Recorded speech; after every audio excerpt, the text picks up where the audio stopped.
our last session, Dude and Nemo posed as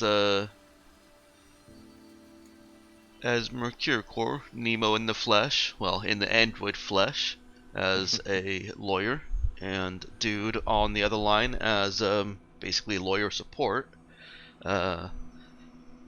Went to the LaRue residence, essentially the capital of the city, and spoke with Cassian LaRue, Zoe's father, who became very angry and said that he was going to keep Colleen indefinitely if the doctor said that it would help Zoe reclaim her memories. And Colleen, trapped inside, He also said convinced... that he would basically declare war if we tried to take her off planet. Yeah, pretty much. Zoe inside Colleen convinced Zoe to make her father let Colleen go. And Zoe, almost begging, repeatedly asked Colleen to please help her, even after Colleen had agreed to. On leaving the estate, Colleen insisted on going to a place for vague, mysterious reasons, and Dude intervened between her and Nemo. Said we'll go and he'd take responsibility. You get there. Turns out she wants to buy computer equipment, and that computer equipment costs $275,000. Which we ain't got. Ended with a gulp. Mm-hmm.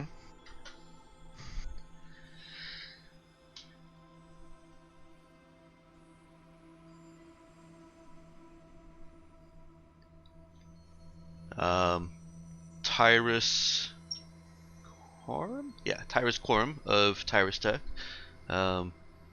is awaiting any response.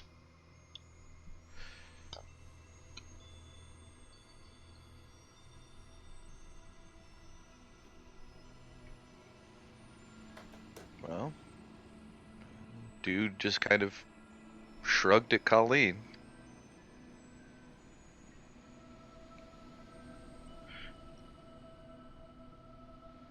Alright, once we have the money, how fast can you have the stuff ready? He says that he has it on location.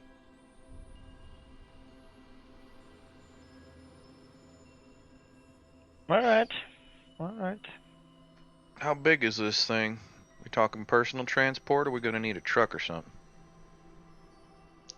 He looks at the three of you, says, looks between Dude and Nemo and says, you could probably make it out with 2 trips, pack it into a car.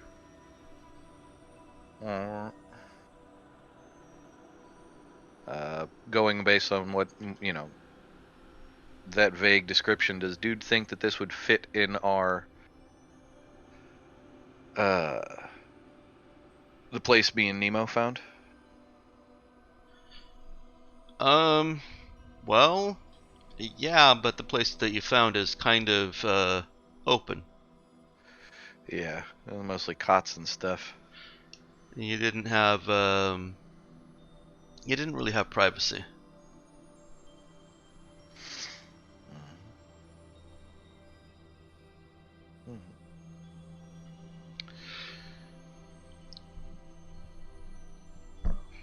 They weren't cots, but it was that effect. Right.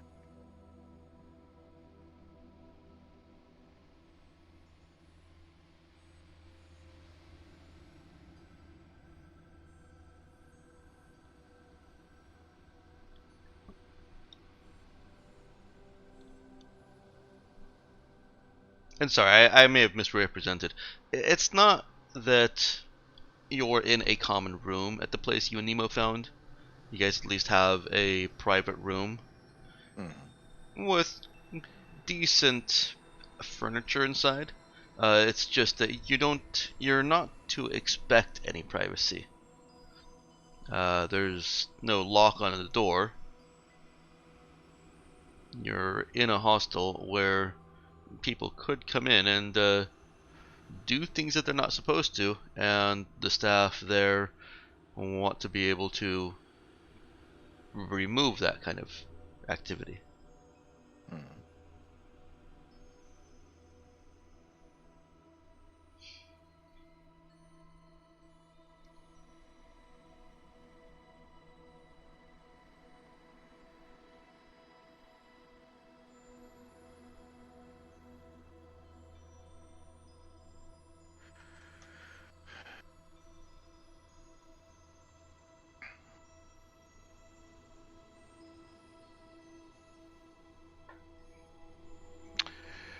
Well, dude,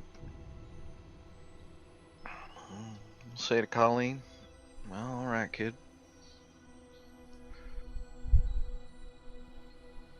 Guess we'll see what we can figure out. I forget, did he say how long he would hold it? He did not. Colleen didn't ask, I thought she did. Probably for eternity, because someone else would need to have a lot of pre-tech.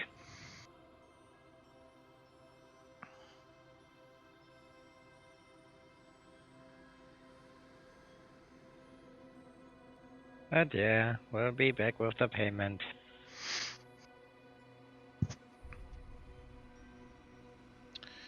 He is pleased with that, and says that he'll hold on to it for you. Excellent.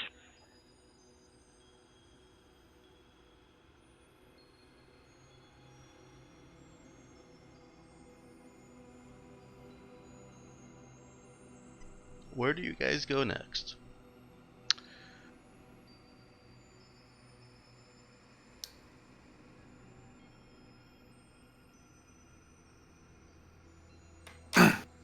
Well, if we head outside,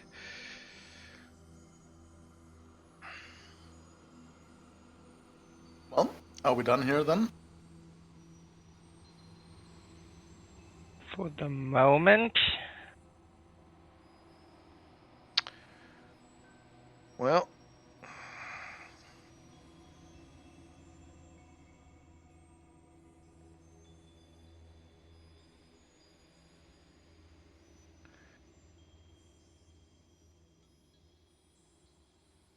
Then perhaps at your convenience, could we finally leave the city? No. Obviously not.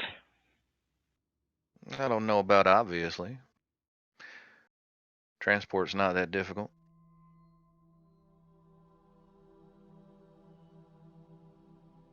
Yeah, but it takes time and money, which obviously we don't even have enough of as it is. I need to figure out how to make some money. Well, I don't know about that. Transport's not really that big of a problem.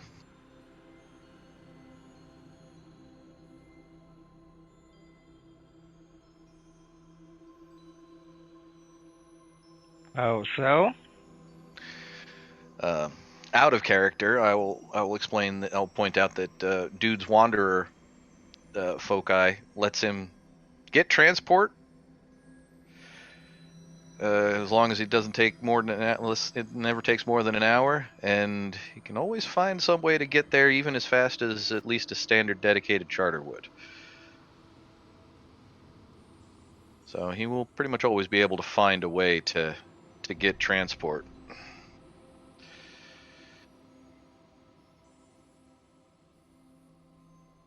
And in character, I would say that well, basic transport hasn't been that big of a deal. It's not really that expensive as long as we're not trying to get too many places too quickly. People travel from city to city all the time.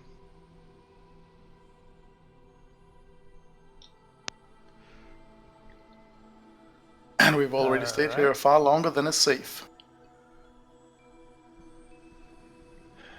Yeah, my biggest concern is that while they may not be cooperating with them right now, obviously by the fact that we have not been picked up by the Galactic Mandate, yet. That's not to say that they won't start cooperating, and well, the nice house is a rather nice target.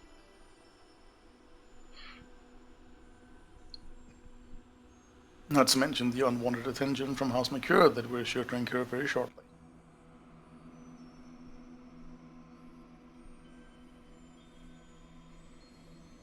Yeah, that depends.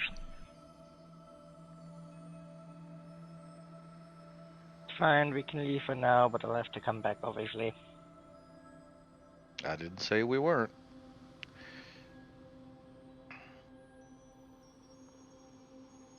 I wish the cat would stop trying to eat my microphone. Obviously, it looks delicious. Yep, he's trying to eat the microphone, he's trying to chew the cord. All the while lying in my arm, on his back. Then let's get back to the safe house we already established before someone else picks us up. Yeah, if you think anyone on this planet is safe, you might just be deluding yourself, though.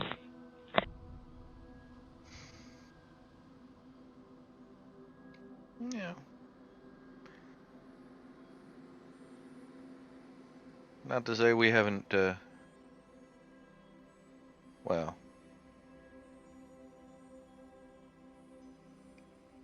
I'd say that Nemo here has been pretty good about giving information that we wouldn't necessarily get, but,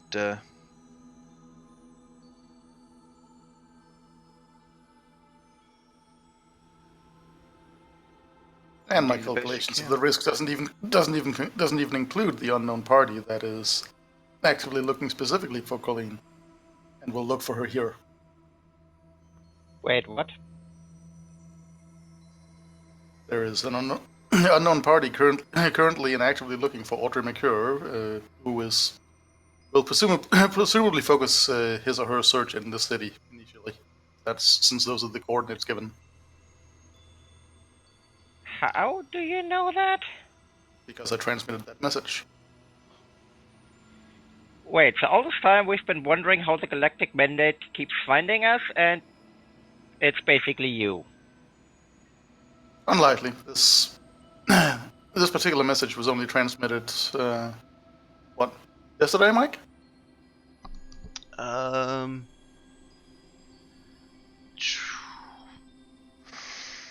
Yes. Yeah, it was the day she got picked up. Yes. Yeah, I don't think you've thought that through. I mean, did you send that out of your own volition for some reason? Because I don't know. No, it was transmitted. It was transmitted through subroutines previously unknown to me. Alright, so you're sending out signals that you don't know where they're coming from and why you're doing it. So, what Signal. if there are other routines that you know of? All it takes is one routine that says, oh, we sent the message, and then have them forget about the message. The point is you're sending out shit you don't even know why. Correct. Though I became aware of the fact that it was transmitting once I transmitted it. Yeah, this well, time. Nemo, always your discretion as to how much of this he understands, but the black box can't interact with Nemo in the same way that Nemo can't interact with the black box. You're a user at the computer. The computer can't influence Nemo except by giving him information. Nemo can't influence the computer except by inputting information. And that's in reference to the it could be, making you do things risk. Mm-hmm. As far as Nemo knows, it could not. Yes.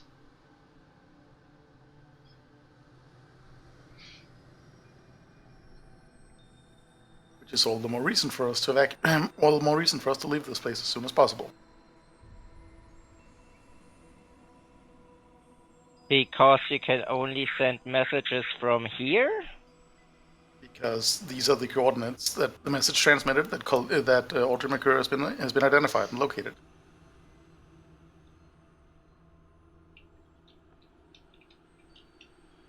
And you will keep sending those messages? I only sent one. I have sent no more. Alright, why have you only sent one?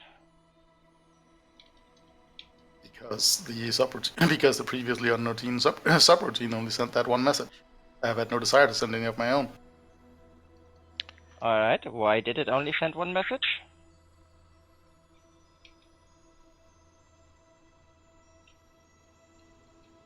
That I have no that I have no data. I have no data to accurately assess that answer.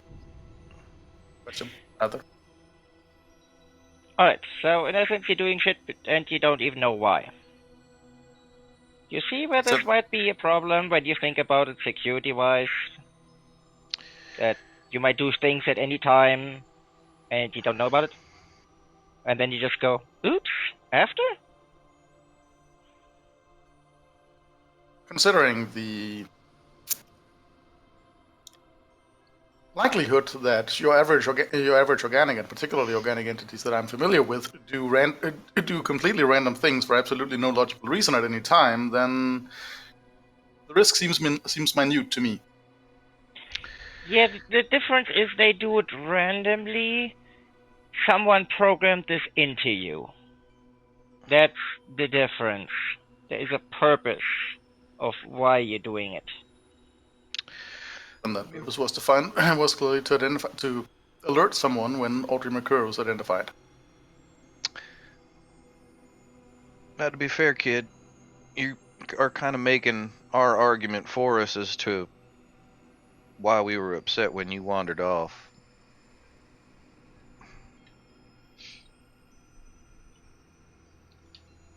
No, I'm not. Because you were extremely not forthcoming as to what was going on, where you needed to go, and why you were doing the things you were doing. Once I registered the message has been sent, I informed the captain and about the content of the message. Now, the impression I got, Nemo, was that it was almost more triggered than anything else. As soon as the information of that the trigger word appeared to be in my auditory sensors picking up the word Alter Mercure. Right. And considering it never got triggered before, obviously the name you picked for yourself and the names Actually, not even that, because it didn't actually pick it up. I just read it, so the trigger must have been me just me processing the word, processing the name Alter Mercure.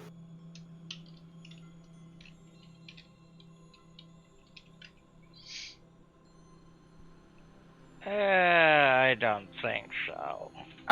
2 days ago. Yes. Well, I'd say it's a working hypothesis. And as long as we avoid using the name. The name has been used multiple times since then. No further messages have been sent. There you go. Yeah, except he basically told someone, hey, he found me. Yes. Right.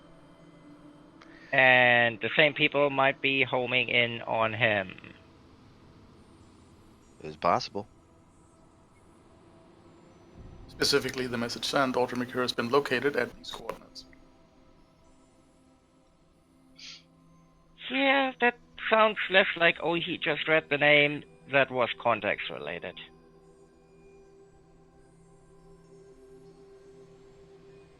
That's how Like I I would said, write something like that. it sounds like it was a specific type of trigger. Well, kid, we're all running on limited information. And we certainly have things going on in our heads that we ain't familiar with. I was playing that and I'm song the for a only while one before working on it. So sometimes it would be nice to have some help with that sort of thing. Just once in a while. Kid, you're not the only one working on it. You're just the only one not telling anybody else about it. Yeah, the last time I told someone about something, oh, guess what? A message got sent that I've been located. Congratulations.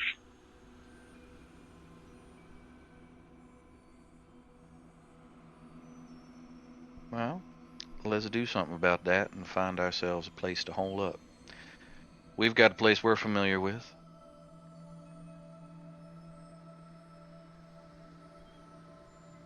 And dude heads towards the vehicle. Nemo will follow. So we'll call in. Okay. I assume this was all outside the shop then? Yes. Okay. Yes, this was after we had left the shop. Okay.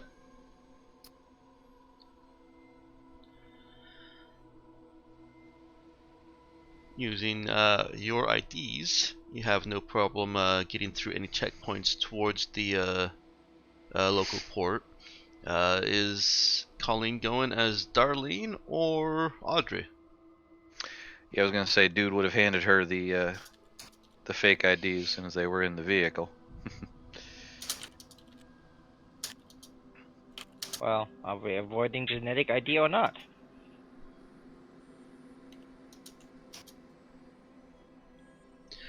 You can't avoid genetic ID going through the local starport unless dude wants to spend a bit of extra time, or unless you guys are chartering one of those private jets that you've been using so much. How much time would it add for the avoidance without a charter? It's your 1 hour travel time. Your 1 hour obtained travel time from your focus. Gotcha. That would be dude's preferred method of travel. Now you can hook up that genetic ID to match Colleen's. It of course will register as Audrey in their system, but also match the genetics on the ID.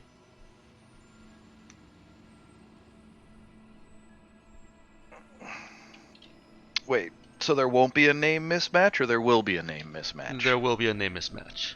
Yeah, so I think that would trigger something.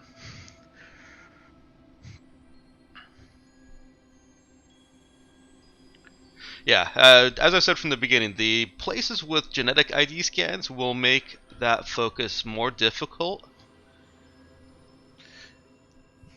But of course, having a populated, civilized place makes it useful.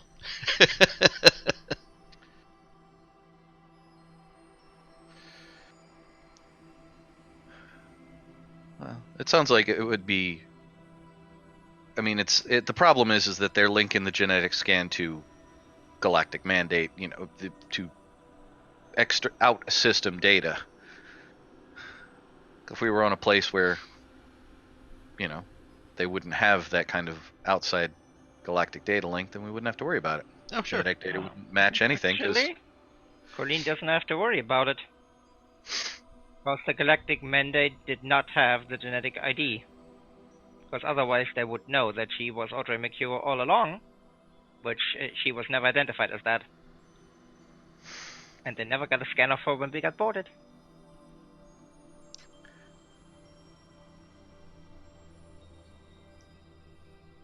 Has she gone through a genetic ID here yet? Several times. And what has she gotten? What has it been pulling her up as? That's how she found out Audrey McCure. Okay. That was the big reveal, that there was actually a hit for her. She went through because she thought it would get nothing, like the Union database.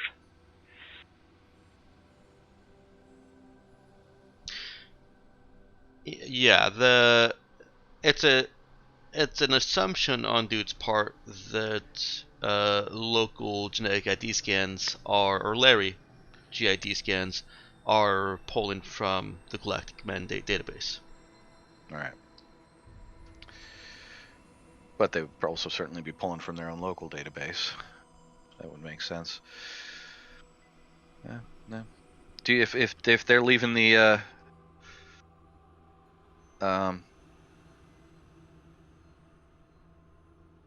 navigating to dude, then we'll go for the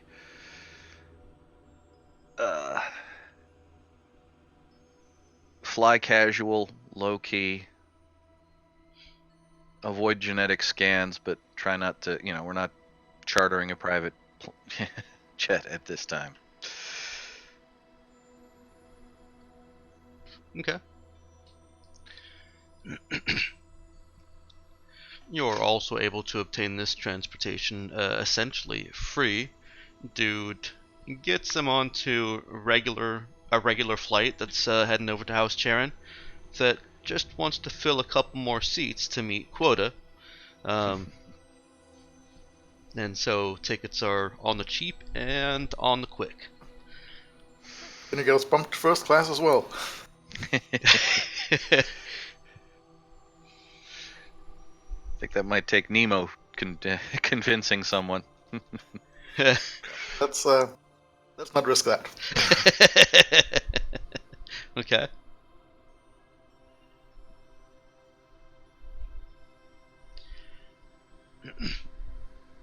The flight takes the typical about 5.5 hours from House LaRue to House Charon.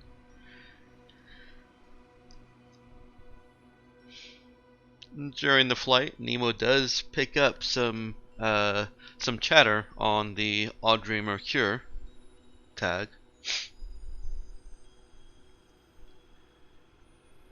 It sounds like, from the snippets that he gets, the local Mercure core holdings are having some discussion about the existence of an Audrey Mercure.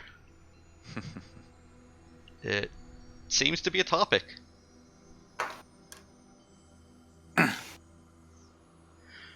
There's nothing real useful that he's gleaning from that. There's no like, oh, they're coming to get us, or anything like that. It really is just, hey, the rumor mill has spun up, and now there are people in official capacity using official channels to talk about that rumor.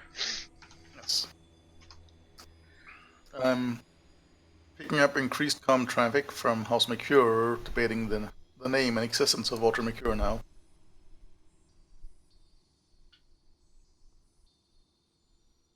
Seems likely that they are revising their initial statement of, well, disavowing any knowledge of her. So they have in-flight Wi-Fi. Can Colleen check the message box? They've got planet-wide Wi-Fi. Yeah, even better. Satellites, motherfucker. Not a given on this particular planet, in all fairness. Yeah, it's also not something that's particularly secure, as you've already seen. You have no expectation of privacy using the planetary Wi-Fi. I think that sounds more like a feature than a bug for Colleen. No, I mean about the privacy. And there are no new messages in her inbox. Okay.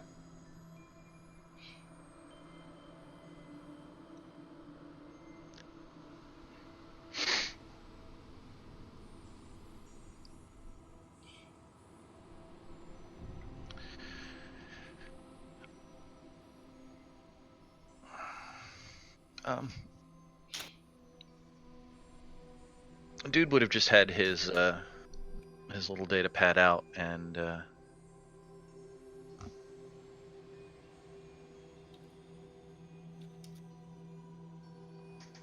he would actually have been looking for any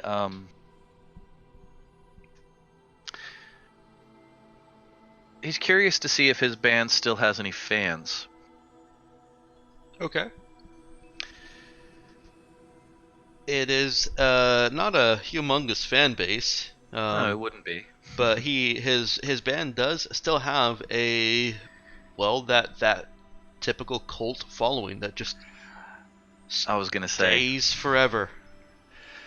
yeah, there's probably a handful of people that were introduced to the band because it's the band that guy killed his entire band. I gotta hear this. And then, a small percentage of them would have stuck around as, I kind of like this band.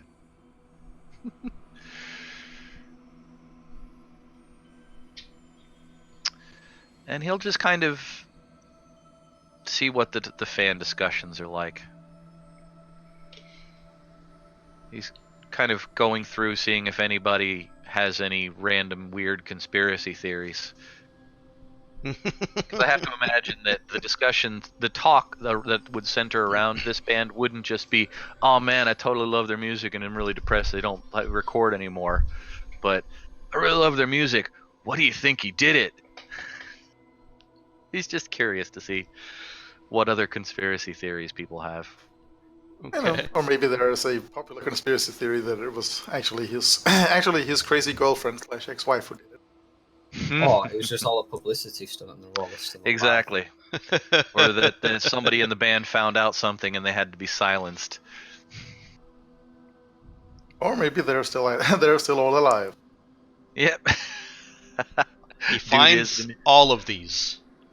Dude is the next Elvis. He's still alive. I saw him. He was like 200 pounds heavier, and he was hanging out on this pleasure planet. It was crazy, man. He does find all of these as conspiracy theories, with various bits of evidence, sightings. Some of them may have actually been real pictures, for various reasons as to the fact that dude's not dead. Yeah. There's the rumor that he escaped in the that ever so well timed prison break, because just a few years later the whole planet went to shit. And a lot of those fan theories actually end up getting scienced out by the planet that he's from going dark. Vig, the little initial blurb there is, scattered with dark cities, Vig looks like it could have been Earth at one point.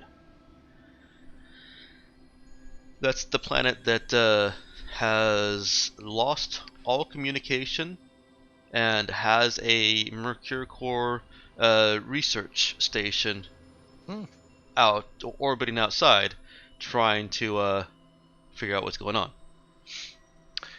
Oh, so they, as a corporation, they do exist out system. Oh yeah. Yeah, Mercure is sector-wide.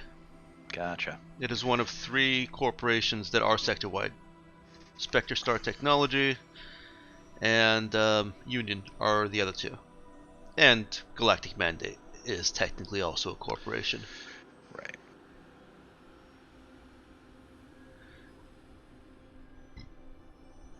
But even those scienced out debunks of theories get called conspiracy theories. The planet isn't really dark, Right.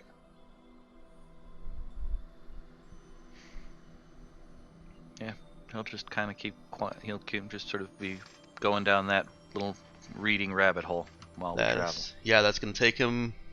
That'll occupy his time. Yeah. I figured. Anybody else do anything? What's Colleen using the Wi-Fi for? Just check her inbox? Check the inbox, and then she's trying to find out, does this planet have a stock market? How does it work? That is an interesting question. Once again, thank you, Nick. Well, that's what you get for putting me in a position where I need to acquire money.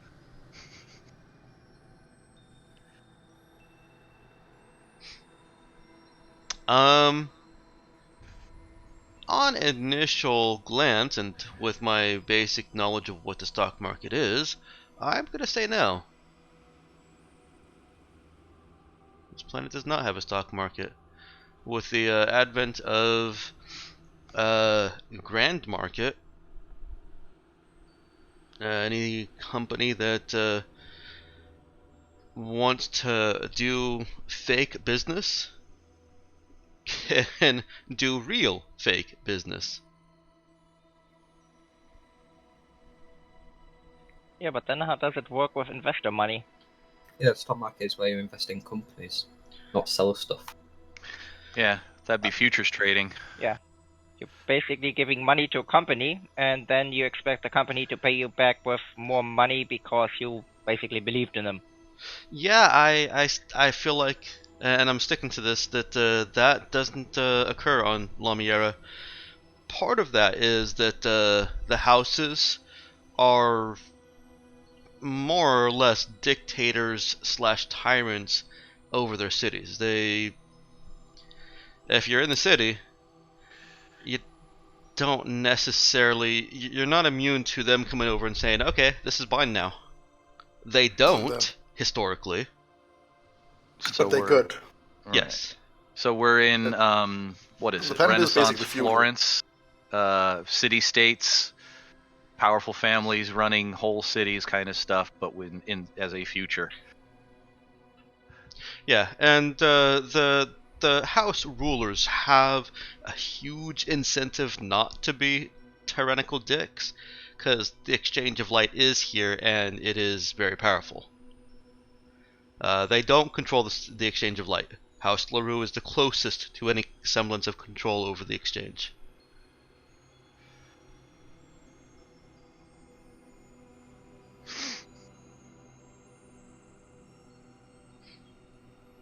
In this Italy example, I guess the exchange would be like the Pope.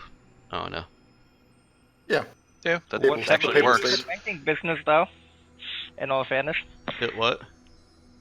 He was heavily into the banking business, though, lending money and getting interest. Yeah. So it works even more.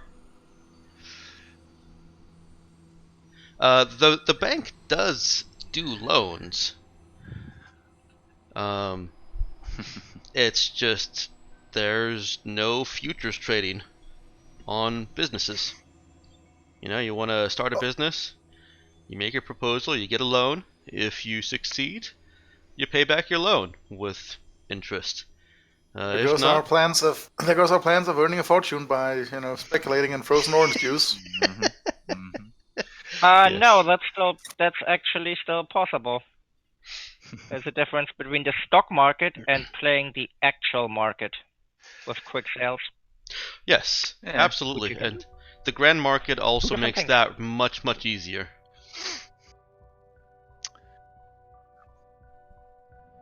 So yeah, there's no stock market on Lamiera. And of course, if you are the third cousin of a powerful family, you just get to start a business with family money and not have to worry about that kind of crap. Yep.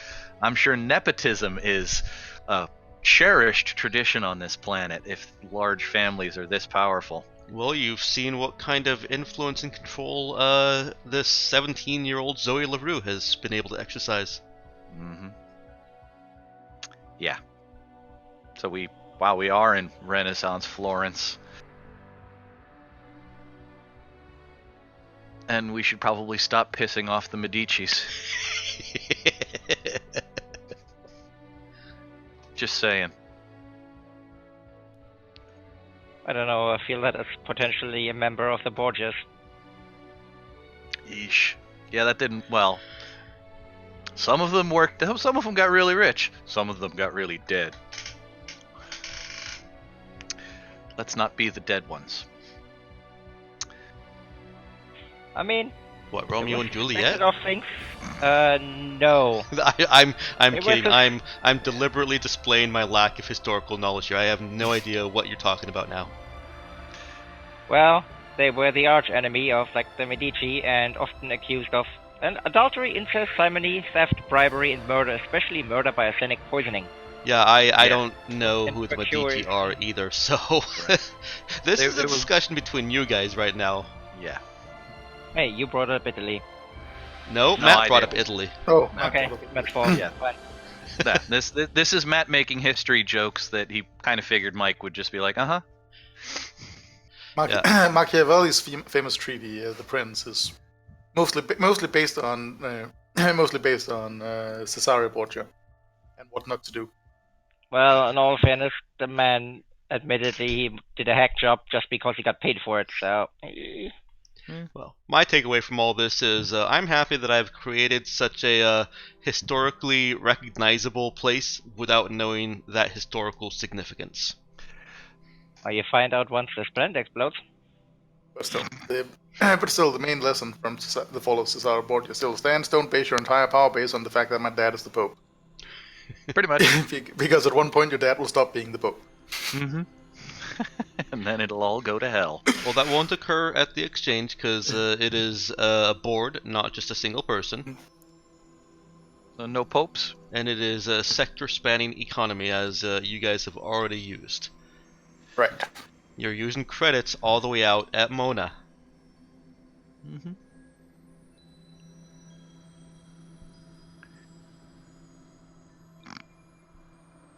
Sorry, my brain just went moaning credits, and I don't know why.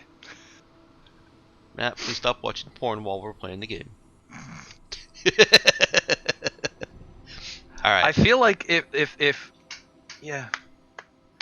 God, I feel like at somewhere else in some other galaxy, some other sector, or some of the rougher parts of the galaxy, if someone says it would be from Mona, that somebody would refer to them as a moaner. What? Like, can't we multitask now?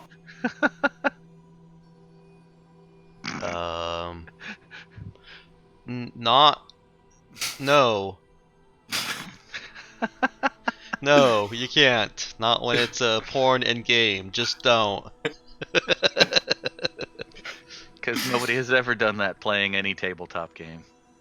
Yeah, I don't want to know if they did, and let's get back to the game. Isn't that what the mute function is for? I was gonna say there were D&D supplements for sex, so. Well, yeah. Well, technically it was the third party, but yes. Yes. Have it. So, Unacknowledged. you guys land at House Charon, and because of the extra time and efforts that Dude spent in getting you guys basically quick board, quick pass, you are shuffled off quickly before anybody wants to check your ID. You were literally just a body count to look good, but they didn't want you lingering or being found. Right. We're not supposed to be there. We're warm bodies for a count, and then get the hell out. Yeah. You're the extra that was supposed to die. Maybe that's not the best analogy. Right. But yeah. And so that does bypass the the airport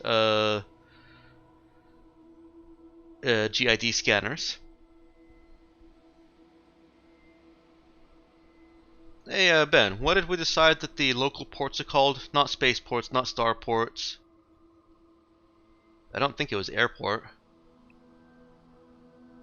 I can't remember. Oh.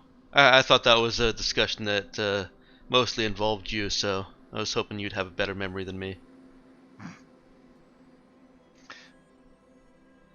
We'll call it... I know we took the piss out of Starbase, you know, the ship. Like, what happened if they were to actually get a base? Like, what would that be called? Star?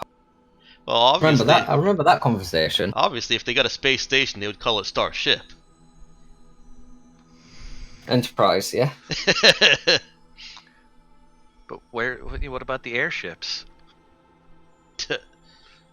Sail ships, obviously. They sail through space. No, they don't. Never mind. Yeah. Maybe they're calling them space boats. What do you guys do now that you are in House Charon? Well, Dude's first thought is to head back to our little teaching place and lay low. how How much time we spent a solid amount of time doing this, didn't we? You did. It was yesterday when you started. You spent. Okay. You traveled. You traveled quickly, but then spent 6 hours getting the ID Right. from yesterday. At 2 a.m. you went to the station. Right. At 4 a.m. you ended up at Tyrus Tech, and that's where you're at right now. Is you're took about an hour at Tyrus, and then another hour for Dude to get the transportation. Now you're at 6 a.m. 5.5 hours later, half an hour extra for the various, baggage and all that stuff. 6 hours, and now you're at noon. Okay.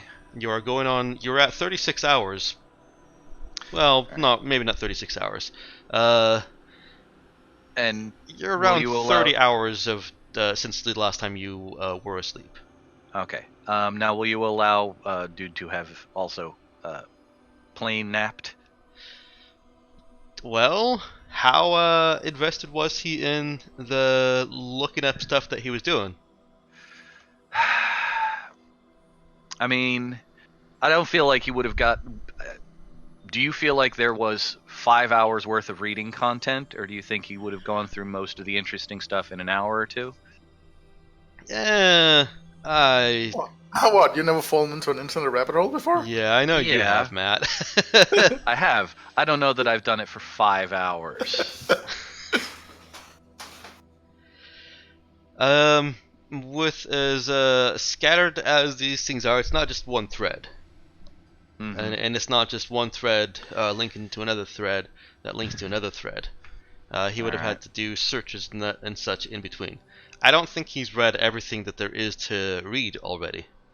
There's still more he can read. All right. Then Dude is extremely tired at this point.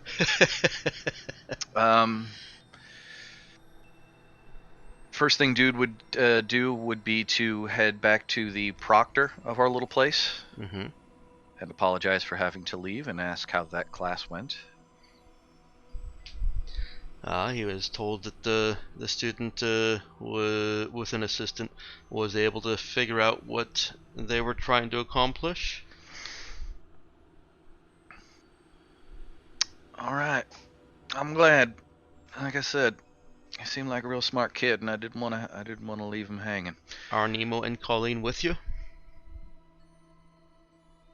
He wouldn't have told him not to. It's up to them if they did follow him. Probably. Don't see any reason why Nemo would follow him there. Follow him for that conversation specifically. Well, it's actually a passing conversation as you're going through. The person that Dude is talking to is In that case, then yes. right there. Yeah.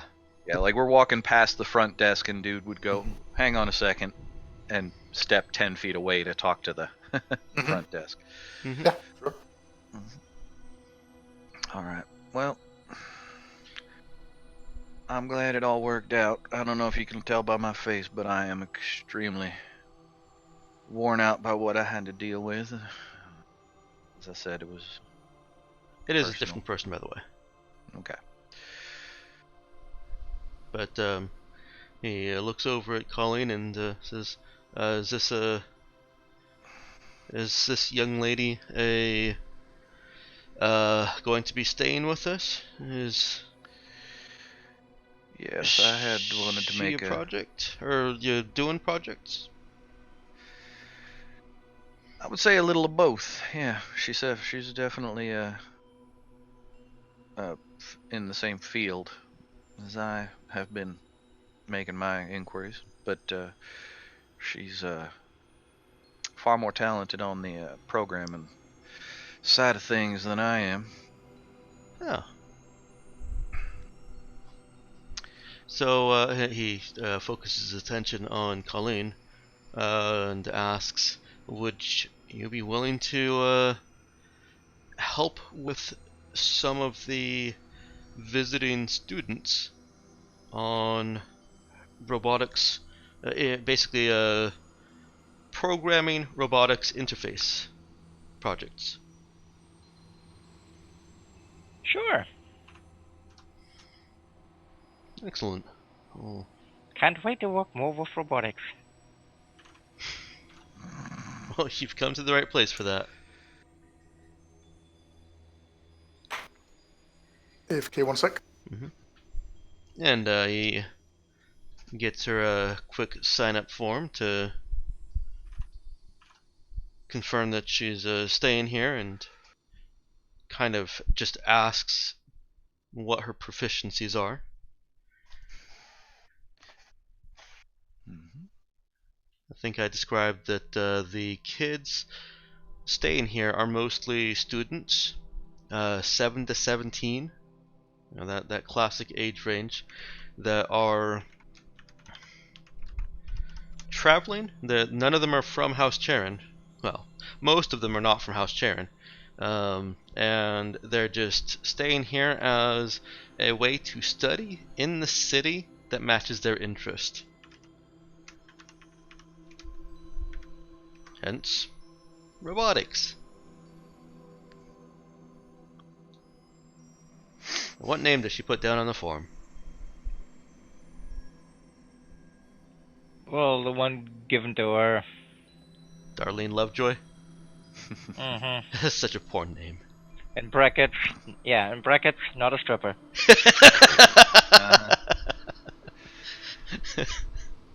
Okay. Okay. He says that he knows that he's had Back again. some inquiries on some assistance with the programming side of robotics, and he'll make some calls and see if he can basically put her to work.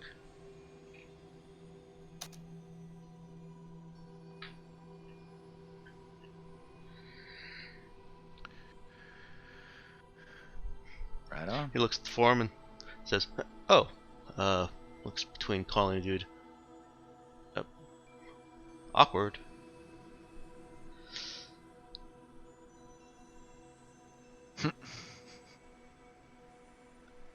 And then files the form away.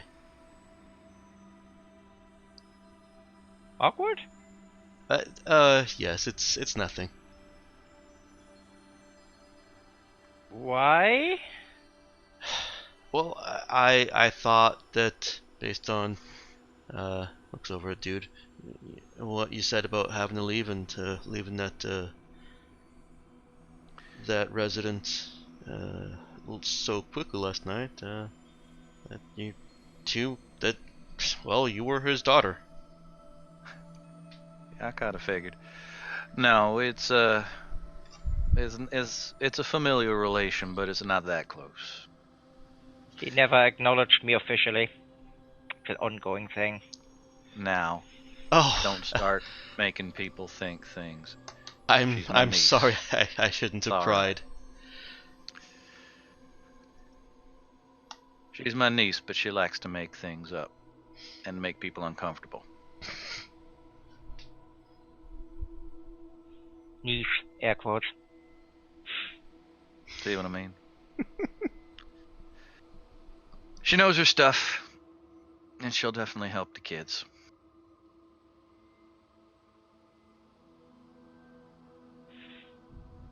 Something to do. After all, Mom cries herself to sleep every night. Still.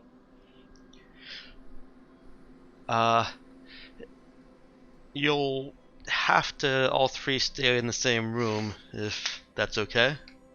He is clearly trying to get you out of here.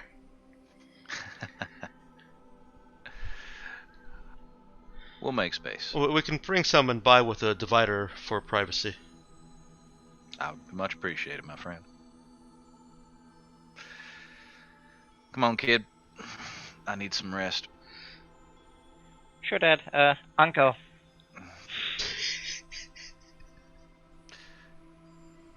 As dude walks away, he gives the probably what he's fairly experienced at, the long-suffering this kid look to the person at the desk, and continues walking away.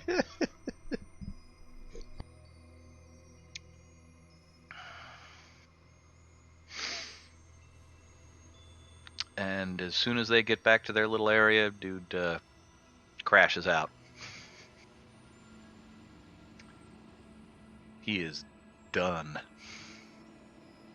for at least 8 hours. I think Nemo is getting close to needing recharging as well. Okay. Well, android sleep, not necessarily recharging. Yes. Was Nemo just going on battery power here, or was he finding himself charging stations? Remember, how long can he go without a charge? A How week. long does the battery power last? A week. Then he's been going on battery power since they left the since they left the old house. Okay.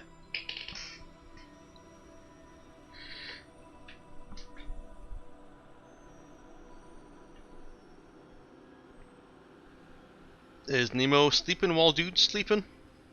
Yes. Oh, I guess great. trusting Colleen. I was gonna say we're leaving her unsupervised, but you know what? It is what it is. Oh, dude said he'd take responsibility now, so Nemo can sleep just fine. Yeah, dude's also been up for like 30 hours, but you know. He actually would kind of, as he's lying down to get some sleep, like, alright, I'm trusting you to stay out of trouble. I'll be really appreciative if you're still here when I wake up. And then he's out.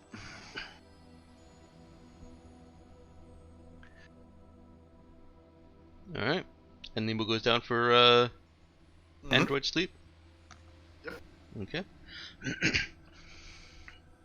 What is Colleen doing?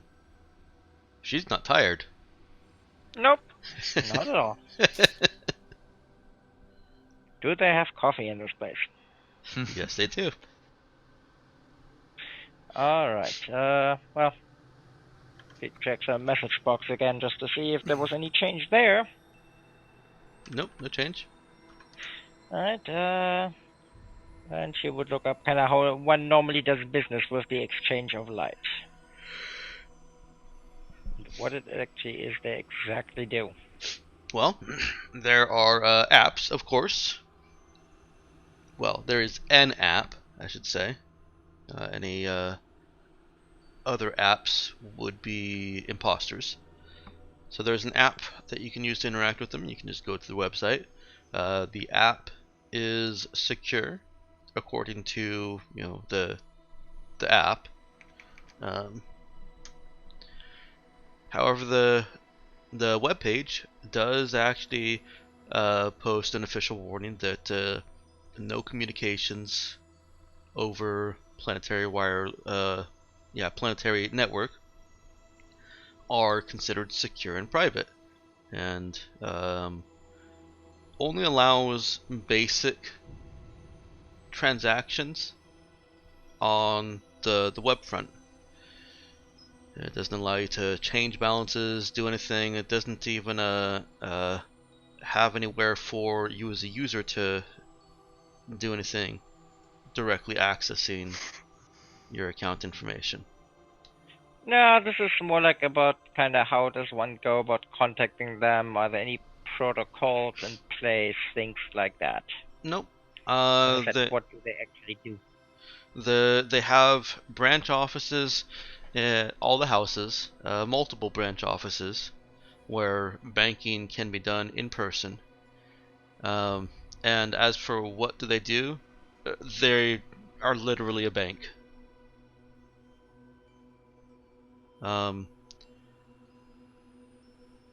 They're a little bit more powerful than just being a bank, and exceptionally better organized and managed than what we're used to as banks. They don't need to be bailed out every few years.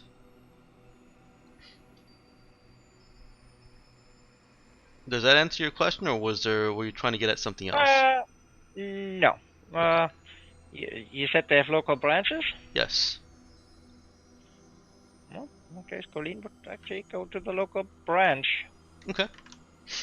after having some brunch All right. with maybe some of her fellow people at this place? Yeah. She's What do also, they do? while she's having her brunch, she is approached and told that her expertise is in high demand here, and I was gonna ask, how much space was on that form? it, Kind of level of kind of things it you was claim just check expertise in. boxes. Do you do robotics? Check. Can you do programming? Check. Do you do mechanical? Check. It was yes or no. Okay, she would have put down things like quantum mechanics for the fun of it.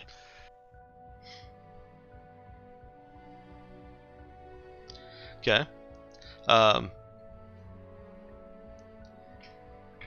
he says that she's approached by one of the staff and says that the areas where she says she's experienced are in high demand, but before they pair her up with any of these projects, they'd like to actually test that aptitude.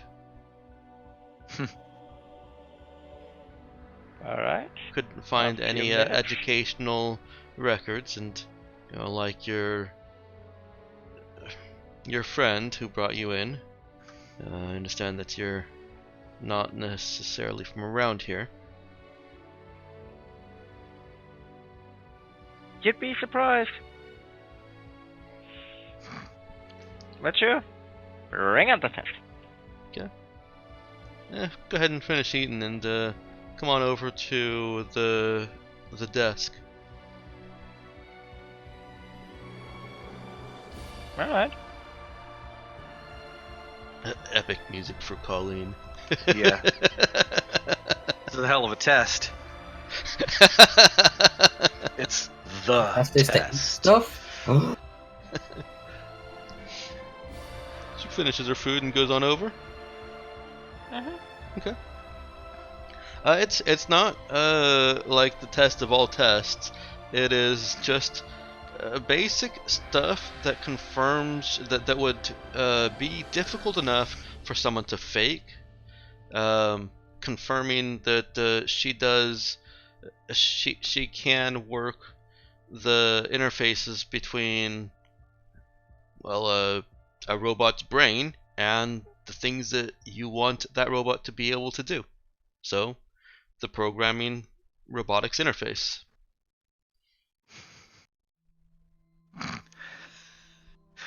Test results spit out of a little computer. Guy pulls off a sheet, says, "She knows her shit." Gonna say, can she solve it in the way that they have no idea how she actually did it? Well, it's what is it? An actual physical test? Practical. It's a test of practical application. She is asked to make a little tester robot that's hooked up to a bunch of wires, perform a fairly simple and then less simple and then more complex action. Well, as I said, can she do something crazy that looks miraculous? Let's just say the equivalent of you give someone a box of matches to see if they can light the matches, and they use it to build a cathedral of Notre Dame with it. Right. Well, when asked to make its tail wag back and forth, what does she do? We'll start there. She pulls from classic old video games that she might have heard about, and the tail spins so fast that the thing takes off and hovers in midair. Hello, Tails. She makes Robo-Dog. No, Robo-Tails. The physics don't allow that. Technically, if you bend the tail right, you can actually make a frickin' gyrocopter. It depends on the shape of the tail. It depends on the shape of the tail. Yeah, what she's got to work with, the physics don't allow that. The robotics don't even allow it to go faster. Go so fast that you can't see what it's doing. So she is limited by the equipment that she's given to work with. Well, what does she have? A little robot dog that doesn't move that fast. She's she got an probably eye ca- bow. so she probably can't make it build the Cathedral of Notre Dame either. Actually, could you just take it apart, reassemble it to have it do that? No, they stop her from trying to take it apart. They only want her on the programming side of it.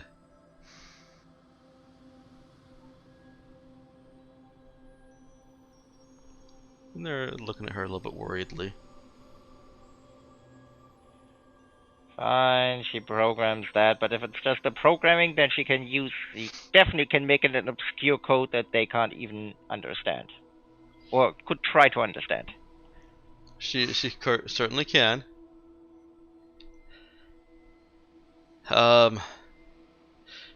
When the tail wags and they're happy about that little simple effect, one of them takes a look at the code and tilts his head. But why did you do it like? What are you even doing? And Cause I'm bored. And She actually activates the drone and have it come in. Cause I programmed and built that sucker. is she activating the drone with her datapad? Yes. She's Okay. not using the implant for now. Okay. She's not that tired yet. Is this the drone that has the gun on it? Yup. Does it still have a gun on it? Well, what's it? Well, yeah. Ever Should have since just she heard activated that you... Fury. Yep. Ah, Hey, that's why I checked with you if that's okay on this planet. You said yes. I did. Yeah. So, yeah. Probably not in the building. Full of kids. Mm-hmm. The people that she's that are I mean, as I understand it, most places in the U.S. I can walk around with a gun displayed just fine. But if I try to walk into a school with it, then Yeah. And yet, the drone flies over and reaches the desk, and one of them looks up and says, "Shit, gun!" And they freak out. it's deactivated.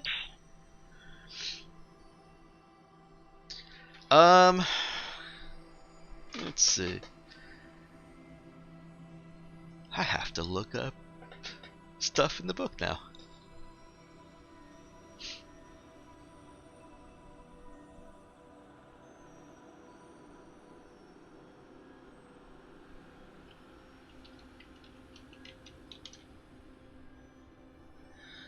Really?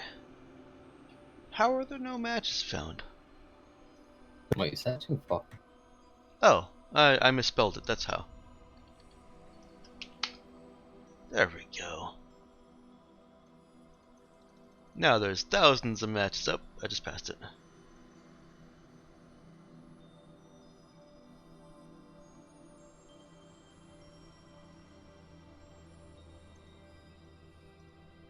Okay.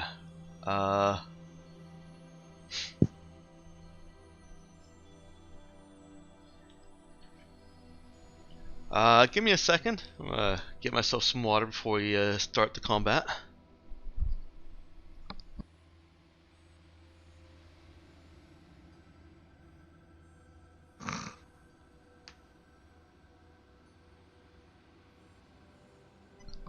Okay. Well, let's start by getting an initiative roll. oh You're dear. gonna get us kicked out and arrested again.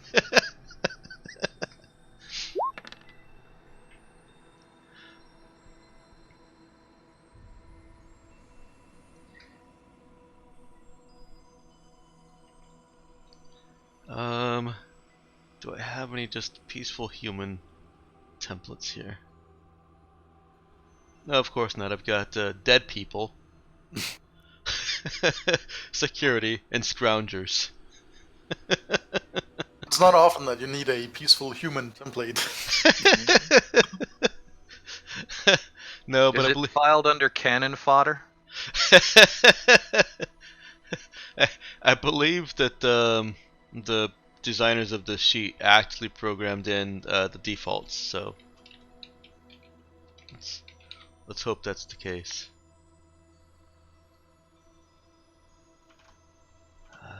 NPC stat block peaceful human. Yes. And of course, it's probably not going to let me click this button without a token to attach it to.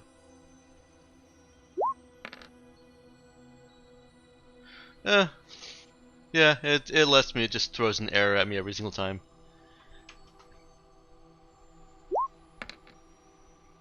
That does the same for me, because I don't have a token either. Okay. Okay. Well, that certainly makes the thing easier. And in order, high to low.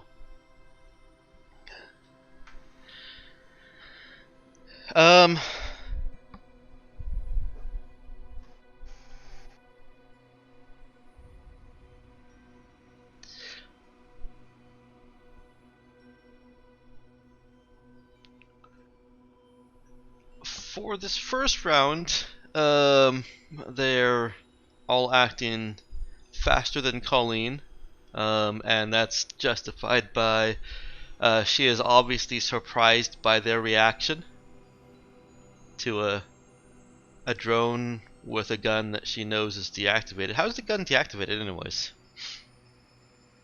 It's not. I was But gonna she's say, not. It's not like she brought the drone up and that thing was swiveling around to basically paint a target on their heads. Okay, what do you mean? What did you mean when she said it's deactivated? As in, she wasn't it's- targeting anyone.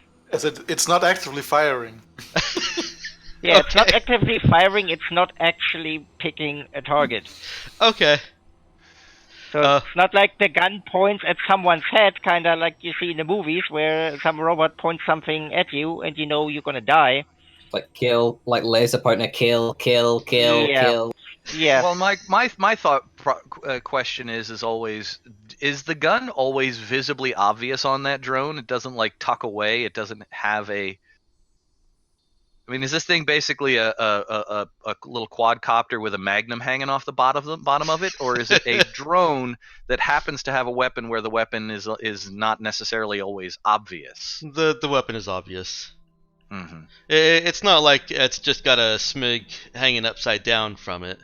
But in order for it to have the kind of stability that you need for it to fire and the drone to not go flying all over the place, and this was all part of the construction, it needs a very wide range of motion. And the propellers had to be modified so that they can counteract the thrust. I'd like to point out, not propeller based. Yeah, whatever. The propellants have to be modified so that they can counter the thrust imparted by the weapon. So yeah, it's obvious that there is a weapon attached to the bottom of this drone.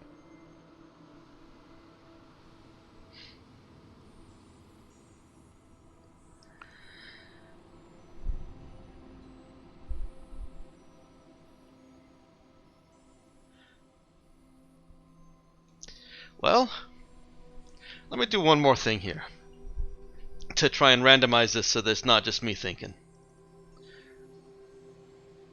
There is a reaction roll here.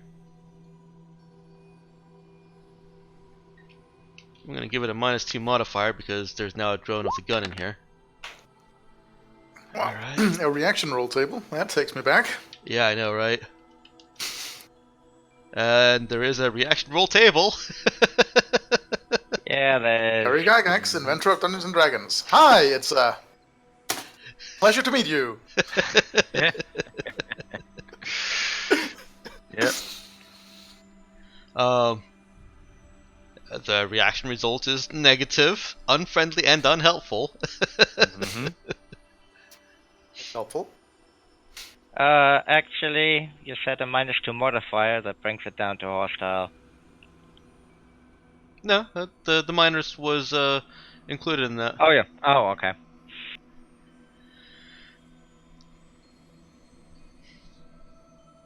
Um.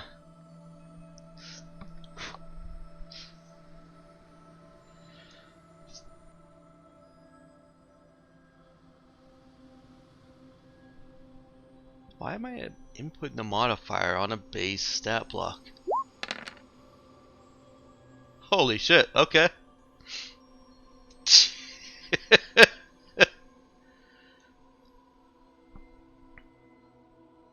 Is a morale check really just a single d6? Huh. No, it's 2d6, and then if it's higher than the morale, then they fail. If it's lower, then they're okay.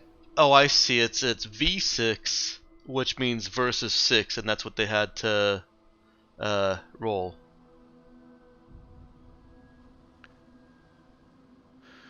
They had to roll less than that to not lose their shit. Okay. You can tell we haven't done too much combat in this game. And this isn't really even combat, I'm just using the combat systems for some guidance. Alright, so the reactions are negative, unfriendly and unhelpful. They got initiative on Colleen, and their morale hasn't broken. They're not just running you know, without regard for anyone else. So the one that goes first immediately starts trying to dial up local law enforcement in Larry's. You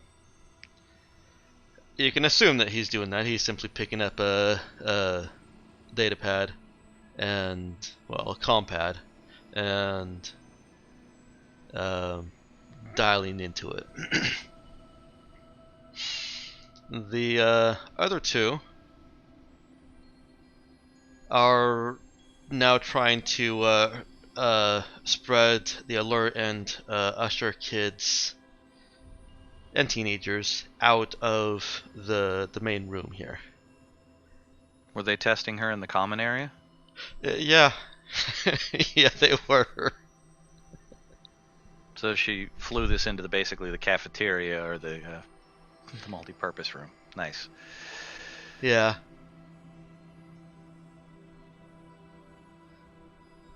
Well, fairness, it came out of a backpack. Well, it did, but does she have her backpack on her? Mm-hmm. Okay, that's a little bit less, but I thought... My impression was that she's pretty much always wearing her backpack. Yeah, but the way it came across, I thought it was flying down the hall to get to her. Okay, so that's not quite as bad. But she still has activated it, and it is still flying, right? Yeah. Okay. That doesn't change anything then. The top of her backpack popped open and... Essentially, yeah. And it is her turn.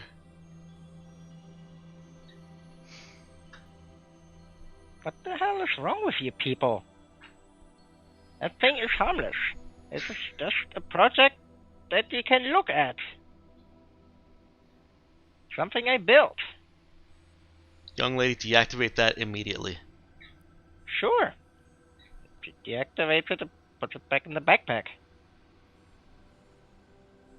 The guy that's on the phone looks at the other two. One of them is still ushering kids out, and the other one looks over at Colleen. Looks back at him.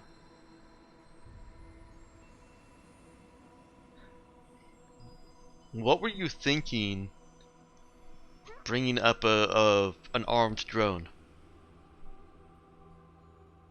You wanted to know what I can do with robotics, and I've He points at the dog. built. With a robotic dog. It's right there. Yeah, and you asked me what I was doing with that, and I said this was incredibly boring. I built things like the thing in my backpack. And you can look at it that way, you have an idea of what I built. He looks at the guy on That's the all, I phone was and just showing my work. shakes his head real quick. The guy puts the phone down. So she can weaponize the dog. And, he comes back over and says, "Thank you, I think the aptitude test is concluded." So was he on the verge of reporting a school shooting?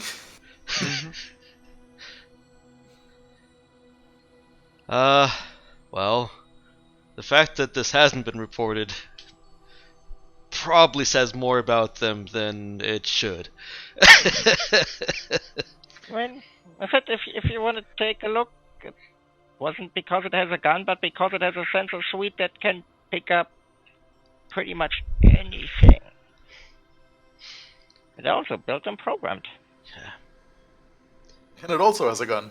I understand your intentions may have. I have to ask you to leave. Alright. Don't understand what the problem is. I mean, I was told that thing is legal on this planet. Otherwise I wouldn't have brought it. It's yes, you can carry you can carry a weapon. You can even have weapons on drones in some parts. But flying a drone around in a room full of kids and teenagers is like pulling that weapon out and waving it around and saying, "Hey, here, look how pretty this is." That's just in poor taste, to say the least. Alright, I'm sorry. Meant as that. I said that this nice drone, it's things I built. Figured instead of making the dog walk, which anyone can do, I I can show you what that thing does. And then you can take a look. I appreciate that you wanted to show us what you can do, but really, we just need the dog's tail to wag with coding that's understandable to the least experienced of the people coming here. If you built that, Say so. You there's- told me you wanted to see what I can do, not that it needs to be understandable. we told you we because I can wanted do this it in- dog's tail to wag, make it wag. We wanted to see the code that you use. Is it understandable? What you've done here with this drone, there's nobody here that needs that level of assistance or instruction. If they don't understand that code, they might just do. I mean, I could have done it in one line of code, but anyone can do that. You said aptitude test, not show us that people can understand that. I can do things they'll never understand. So I'm sorry, I obviously misunderstood. Can make the dog's tail wag in, yeah, one line of code. Thought Well- this was meant to show what I can do so you know where you need me to go. I thought that was the idea. You want to go ahead and make a? Is Colleen trying to not get kicked out? Yes. Okay. You can go ahead and make me a charisma talk roll on that. Don't suppose I can make it connect? This one, no. She is Okay. This is a very specific and deliberate topic. If she were, I would allow it if she were being given free reign to try and basically bring people to her side. But right now, this is all about this conversation between the guy who is taking charge and her. Okay.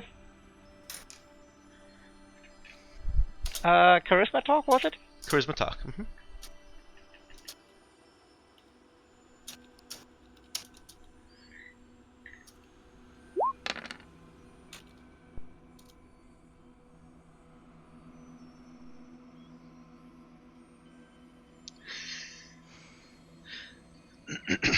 Okay. Yeesh. High and low. Yep, high and low indeed. I'd like to point out, though, she looks very genuine about it, because she is.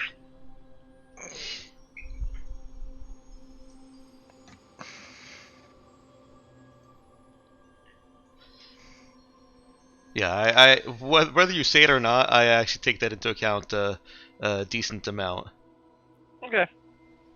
I do think you should say it more often for the benefit of the players who don't have access to this card.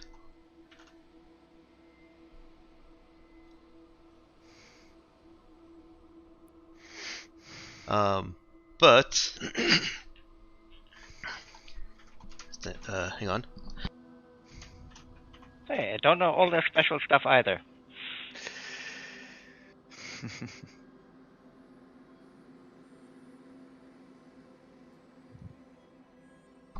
No, but in some situations, the special things that people have become really obvious. Such as in this situation, her genuinity. Genuosity. Curiosity? No, I like genuinity. Genuineness? No, that sounds like Genuininess. that would be rapping, and I think that actually is a rapper. Yes, it is. Genuine. Yes, that's why genuineness. How Her- many genuines is she? Her How many opponents does she genuinity Is she a genuino? is it does turn that around, Final. and he says,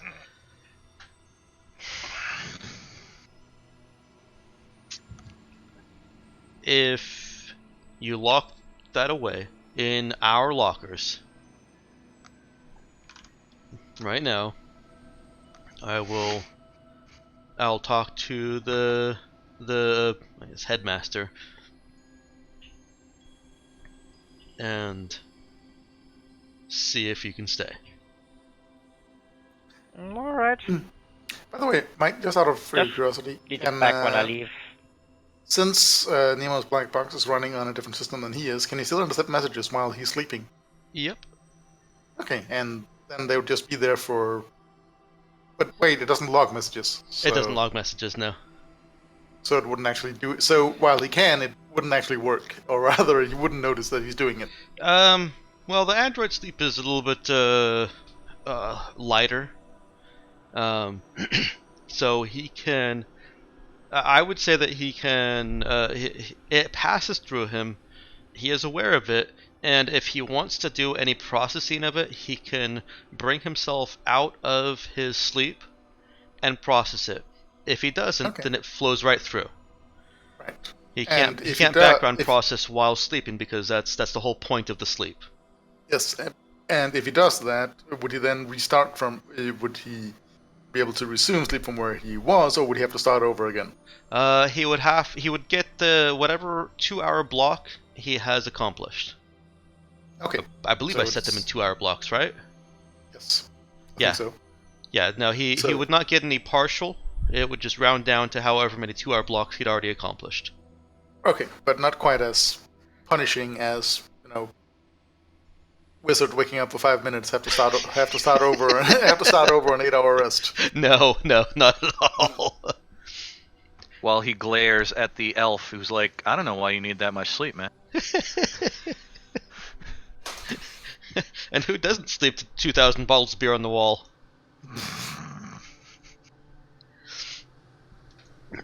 Okay.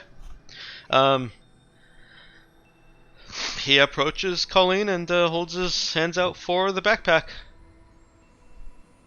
It's not getting the entire backpack, it's getting the drone, though. Okay. Well, he holds his arms out for something. Sends over the drone. Okay. takes it to another room.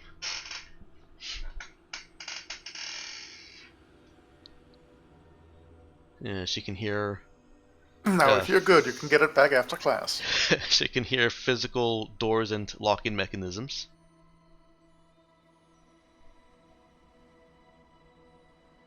And while he's away, the one that's still here is eyeing her warily.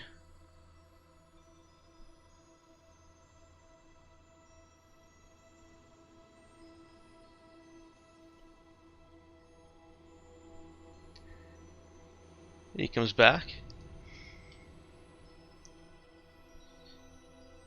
And yeah, shakes his head, looks around. It was a nervous laugh. Been a while since that's happened before, right?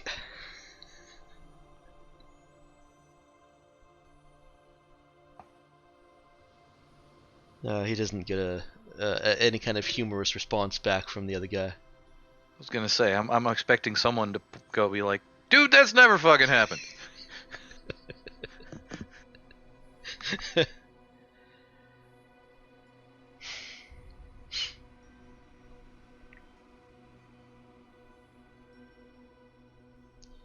Although knowing kids and what the kind of technology they probably have access to here, I'm sure someone's tried to build some sort of projectile weapon on a bench somewhere. Probably got as far as the potato gun prototype before the teachers were like, hey.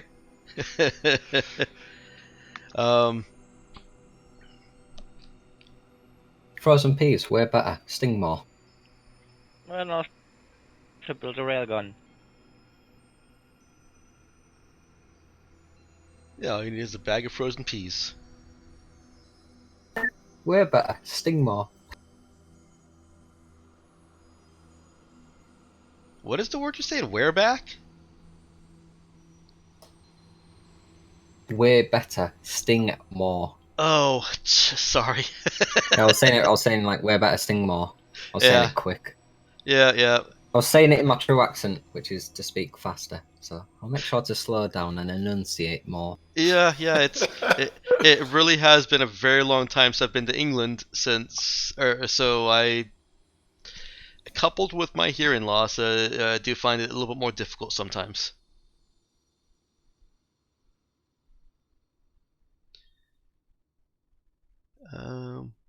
Okay. So I apologize if I make you repeat yourself. I do it to these guys too. It is okay. Mel, is you're the gonna lose your perfect place as the android. I'm gonna switch your characters.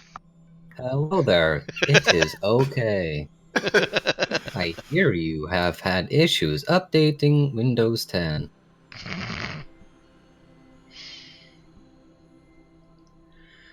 Next we'll be doing a My Fair Lady plot with enunciation lessons. Nope. The rain in Spain falls mainly on the plains. He tries to laugh off his own joke and comes back. Okay. I'll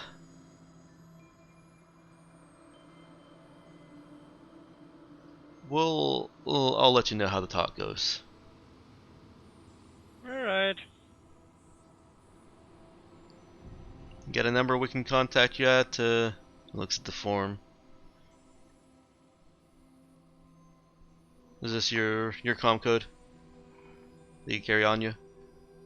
Yeah? Okay.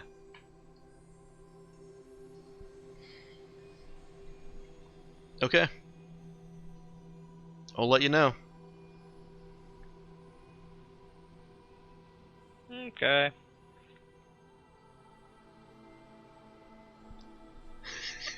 I'm kind of glad Emma's not here. She's not even in the star system. I know. Emma as the player, not Cap as the character. Just so that you don't stress her out even more. What does Colin get up to now that the drone has been removed from her backpack? Well, let's not worry too much about that. No, she's, well, busy. She just, you said there is a local branch of the Exchange of Light? There is. Well, just going there. Okay. Well, do something productive. Nobody appreciates Virginia's. Okay. It's easy to get transportation to the exchange. As I said, the taxis here, all the taxis here, are automated. There's a couple still human-driven taxis, but those are more like on retainer than just your typical taxi. Those are actual chauffeurs for a day or for a month, however. Back in House March, it was a fairly even mix between your own self-driven car and just having somebody drive you, which is why a dude was able to get his own car and drive him. And I am getting a call that I need to take, so can we take a quick 20-minute break? Sure. Okay. Oakley dokley. Okay, thank you. I mean, Oakley dokley. Much better.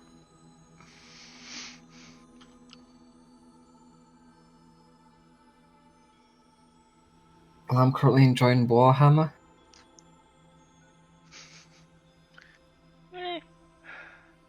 I'm just I'm trying to think what dude's reaction is going to be to how well she managed the stay out of trouble while I get some sleep.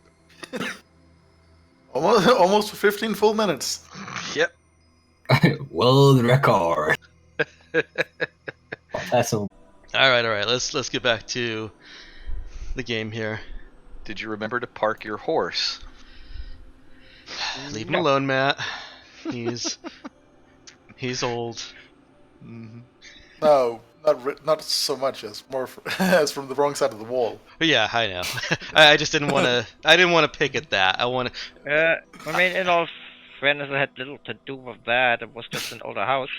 If it makes you feel any better, it was constantly cold because the house next to us that had the insulation got hit by a bomb during the war. It was just empty space next to us. So that entire wall lacked insulation because it was expected that there would be another house there that was acting as the insulator. Yeah. Yep. Wasn't an outside wall. It got turned into that. Okay. Colleen had just been asked to leave and managed to bring that back. Never asked to leave. She left on her own accord. No, she was asked to leave. But she talked that down to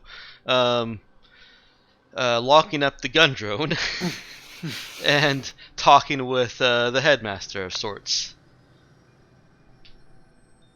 Well, they said they will have a talk and then contact her. Yeah.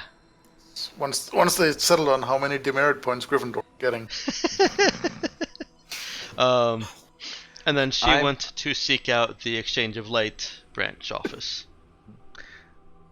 I'm just, at this point, I'm glad that dude hasn't been woken up, which means that the situation didn't get bad enough that they're kicking us all out. So as long as dude gets to have his sleep, he will at least be in a better mood when he finds out what happened.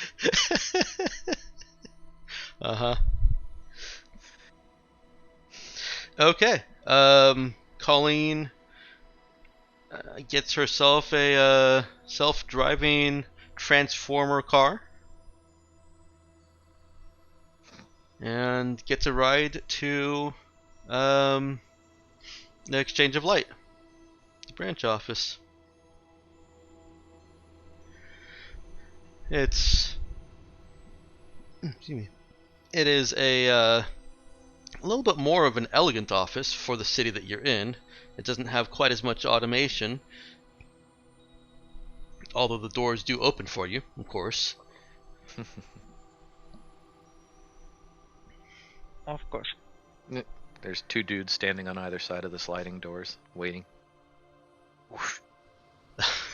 There would be 3, because one of them has to make the sound. Ah, yeah. No, they're each qualified to make the sound that their own side of the door makes. It would suck to be the guy with a squeaky side of the door. They're telling me they're more like emotional doors. Do they also satisfying noises? Yep. Exactly like. Mm-hmm. Thank you for using me. The inside of the exchange kind of ignores the rest of the city. The exchange is decorated in a particular aesthetic. It's Spartan luxury. It's simple but elegant. There's not a whole lot of embellishment, but it is very clean lines and very, very professional looking. This is how this bank looks how a bank should look if it doesn't have to impress anyone. It doesn't have to compete with other banks for business based on presentation. It is now literally just a institution of professional business transaction.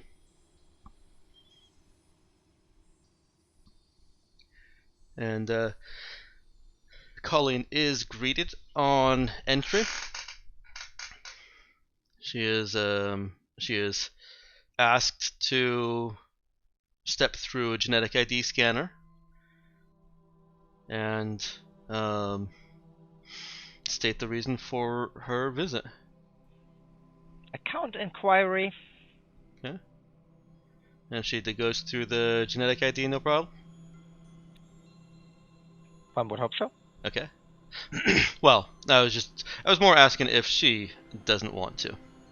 So she does come up as Audrey Mercure, and the basically the greeter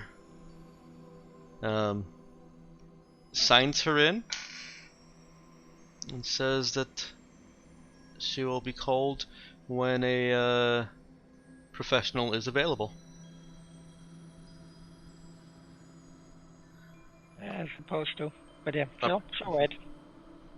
Well, now the question is, a professional what?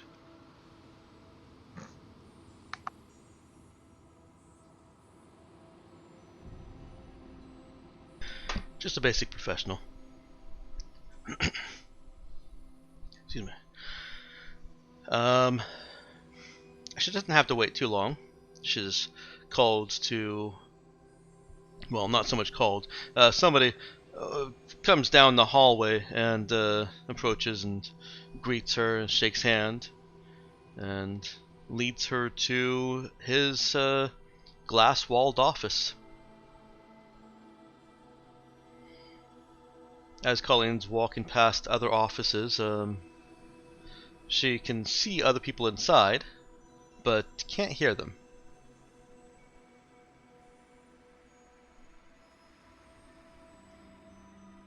Well, but you can see him. Mm-hmm. Gets to his office and invites her in, holds the chair, closes the door, and then goes and sits down. Well, so does she. And what business can I assist you with today? Encounter query. I was recently made aware that something might be out for me at one of your branches.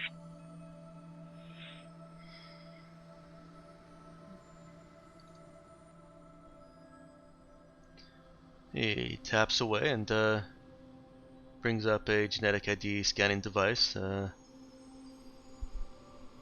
Says, please, insert your hand into this. She does. He takes it away without really thinking once her ID has gone through, and give me a second, I'm finding where I put that.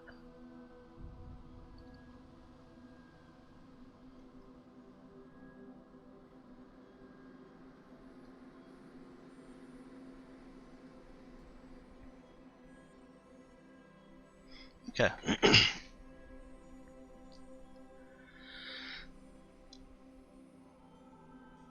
He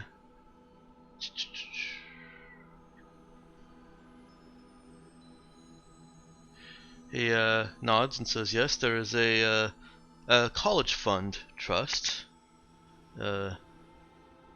held by the exchange. It has accrued a fair amount of interest,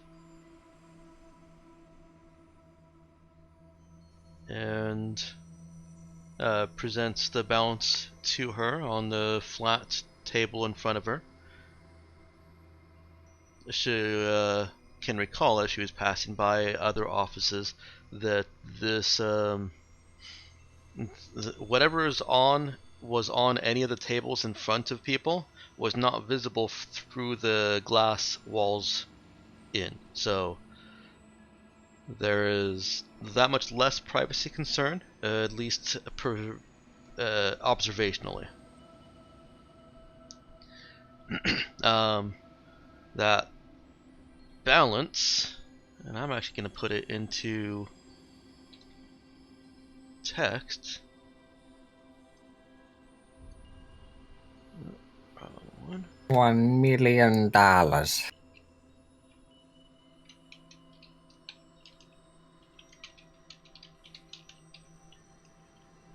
And we've got 18 years of interest on that shit. If it's $1 million, it doesn't even really pay maintenance fees. Nope. Which is the best part.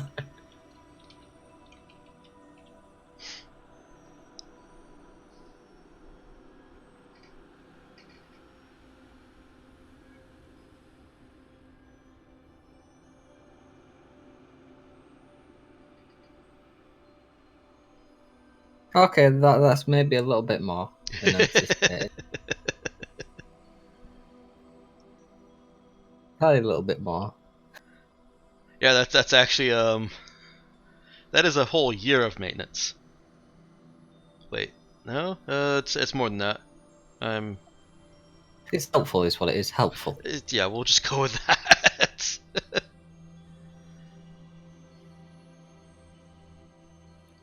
Yeah, Colleen just stares at that for a while. And she says, "It's just gonna ask what was the initial sum that was deposited."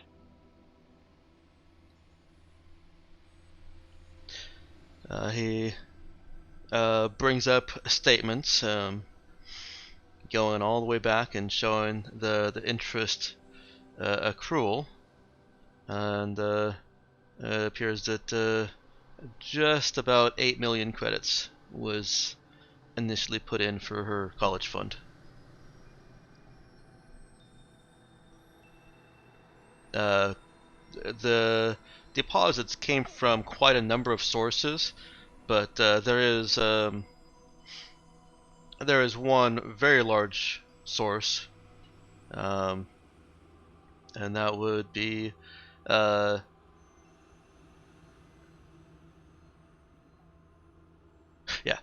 Carl Mercure, spelled with a C.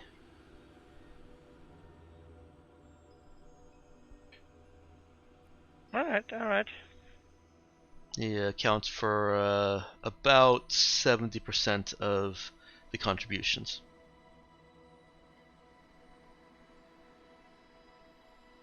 And that was made roughly 17 years ago, 17, 18 years ago. That was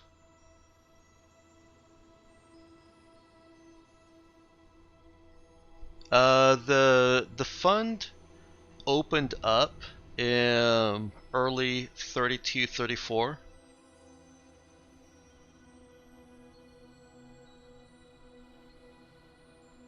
Right around 3 or 4 months before she was scheduled to have been born.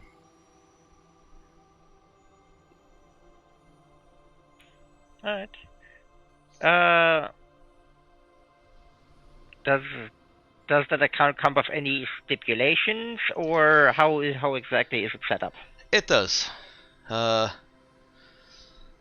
If it is not being used for advanced education, not just primary education, advanced education, then withdrawal penalties of 50% are applied, and she can't withdraw any funds until the age of 18.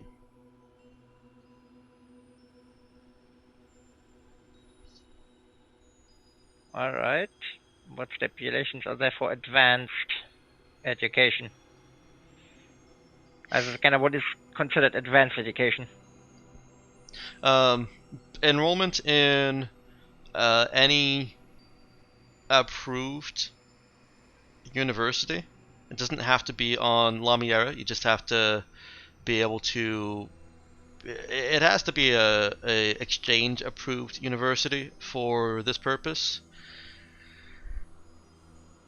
So the Rather School of Hard Knocks does not count? No, it does not. It has to be, and I misspoke when I said exchange approved. It's basically, it does have to be approved by the exchange, but their approval is going to be for any recognized formal educational institution past primary school. So if she went to Thurid on QD2 or in QD2 and went to school there, then that would be approved. If she went to the Psychic Academy on Atera in the Her system, that would probably not be approved because, well, that's where the psychics without money go. Wait, where do the psychics with money go? They go to Thurid in the QT2 system. Also, I have to say, it is oddly ironic, because you set all of this up way before the news broke, but you're bringing me into a position where I'm considering trying to buy my way to the university.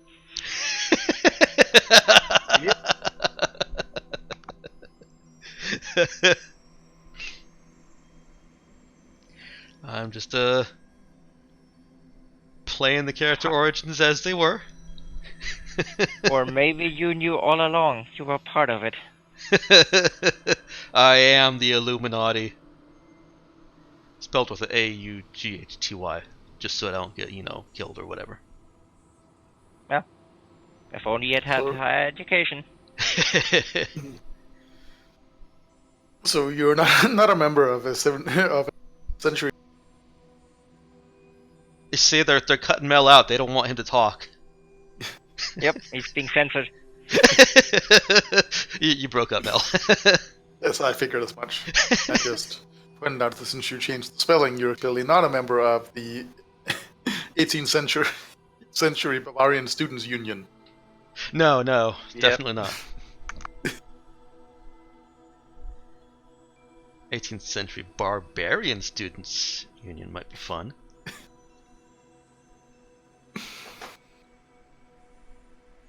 Who says Bavarians can't be barbarians?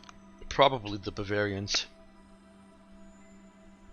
Let's ask some of the non-Bavarian Germans. Yeah, let it be. We have one right here. Okay.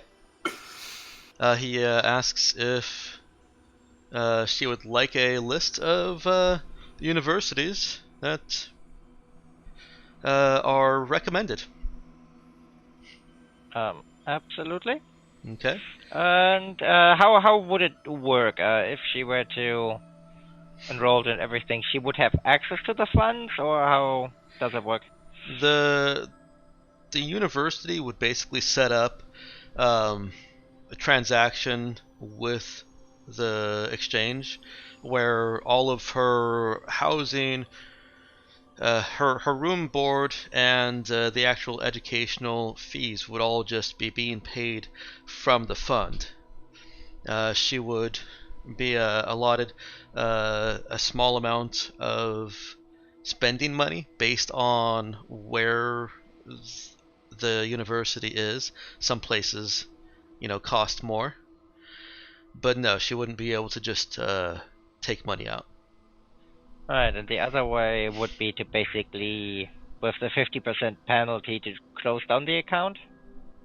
Yes. But that one actually requires that she be 18. I was gonna say, Okay. I don't think she is.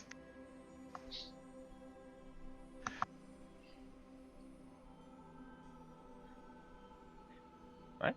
So, how hard can it be to make up a fake college? So we're about to find out. So now we're running the plot of Accepted. Yes. Or that weird sting operation the Service did not long ago. Mm-hmm. Yeah. Just need to stop Trump University.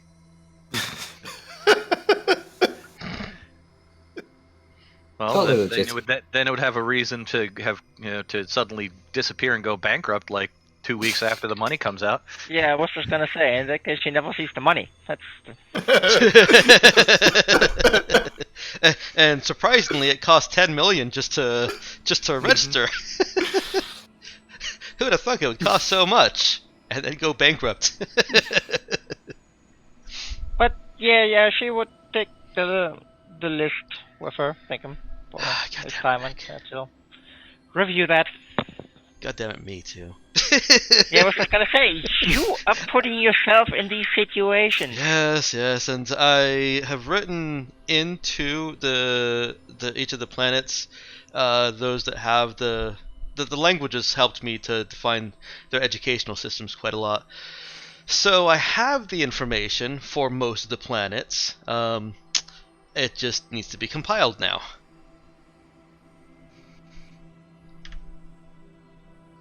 So I will get that list to you later for calling to review. Well, it's fine. Yeah, I imagine she doesn't actually want to sign up for any of those colleges.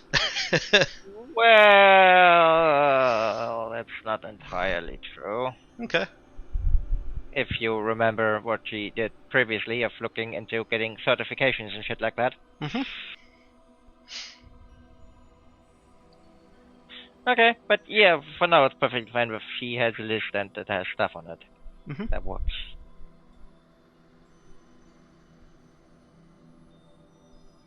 Yeah, she would, well, I said, paying for time, leave, and then find herself somewhere, a cafe with some fucking cake and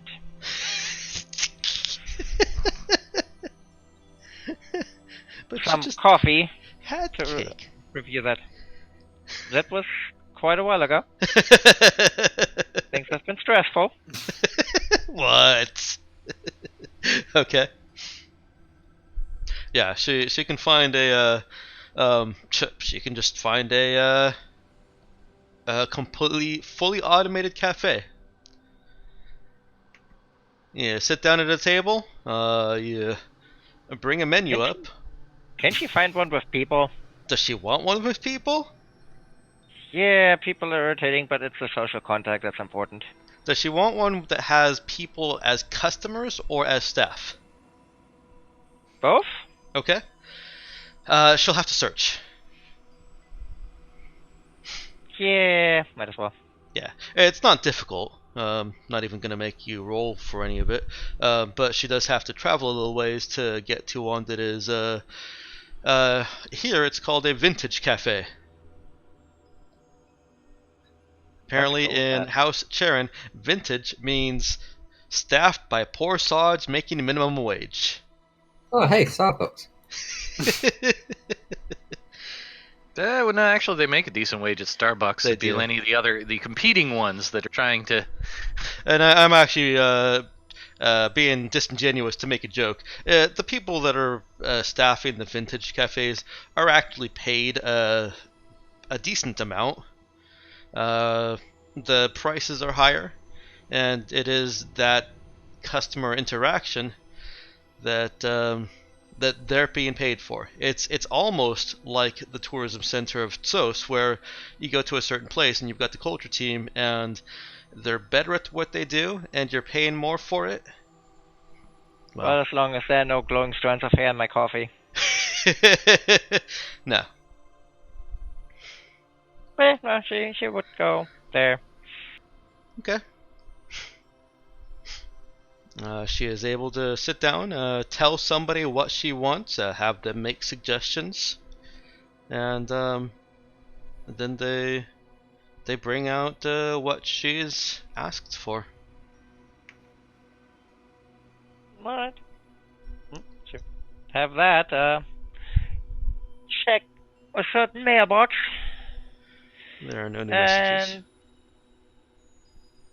God damn it. She knows it. The weird part is she knows this takes time. But still, it's like you know there shouldn't be anything in there, but you still check.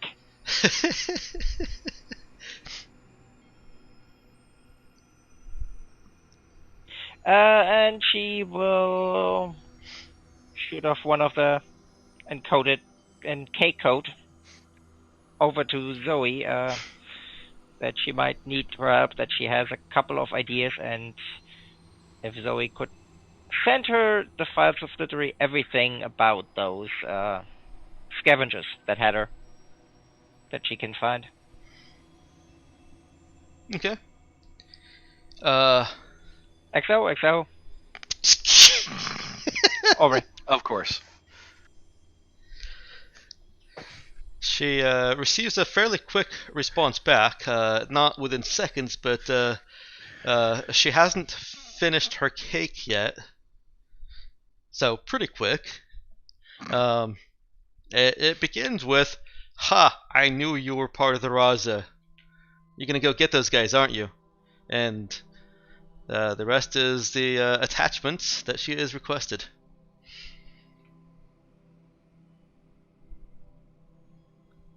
You just sent back that said I would help you. You get an immediate response back, "Raza."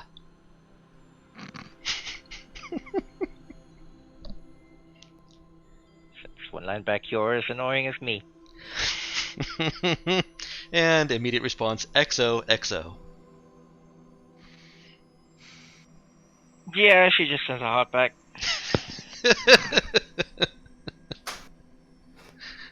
She doesn't send anything back. And then, yeah, she would review those files. Might as Okay. well have cake before the verdict comes down. Yep. I couldn't find the original names, so I just made up new names. And that's what you got in the recap. That's fine, that's all. Okay. Yeah, I didn't feel like... I know I wrote them down somewhere. I just did not feel like searching for it. And I will say as a GM that those names themselves are not as important as the entities. Their presence, their existence is more important than what they've been named. Well, yes. And one day you will find those names, and then you will beat yourself up because those names you originally picked were so much better. Probably. Come on. Better than Joey Hank? Yep. No, there's no beating Joey Hank.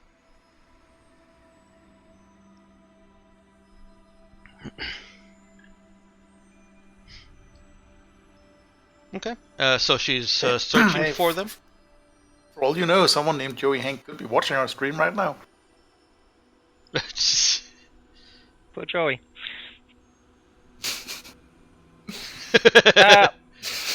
Not super search, but basically review the information, kinda committed a bit of memory, that if she runs across something, goes, oh, wait a minute. And yeah, she would see if there is anything in the data net about them. She doesn't really expect anything, but just to kinda see, is there anything? One of them does come up in one of those deleted, one of the basically search archive of deleted files. David Shipman apparently was found dead.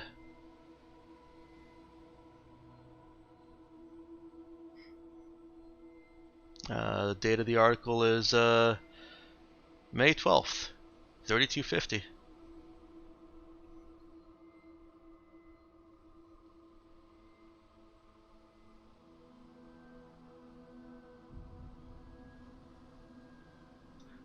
Wait, which was how long ago?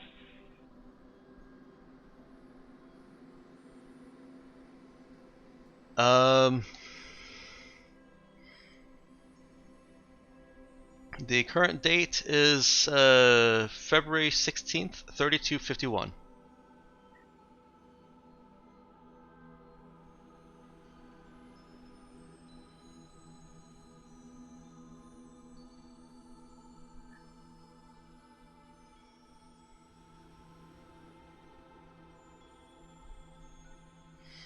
Okay.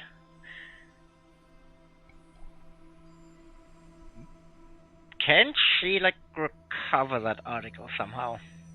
That there's someone obscure backup. She can certainly try. She would certainly try. Okay. How much time is she going to spend attempting to find a backup to recover? Well, she currently has nothing better to do than eat cake, slurp coffee, and do that. Okay. She has spent probably about an hour and a half. We'll just make it an even 2 hours since Dude went to sleep with her aptitude test, drone scare, and then exchange surprise, and now coffee and cake.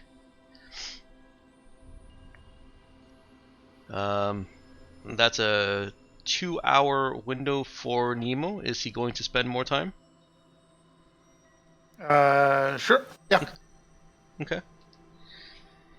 I can't remember if I said the androids have to or are supposed to define how much time they're going to sleep for, but in retrospect, even if I did, I think because they're semi-aware and could just rouse themselves and, lose some of that time, it doesn't really make sense. You can just kind of lay down for, well, go into rest mode for data recovery and all that, and decide how long he needs to be there as he's going.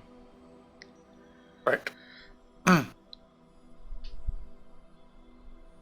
And I suppose realistically also, an Ada wouldn't know that this is going to take exactly 6 hours. That's just a game mechanic. That it typically takes about 6 hours. Right. So Colleen is there for a while. Why don't you go ahead and give me a program int on that? Sorry, what int? Program.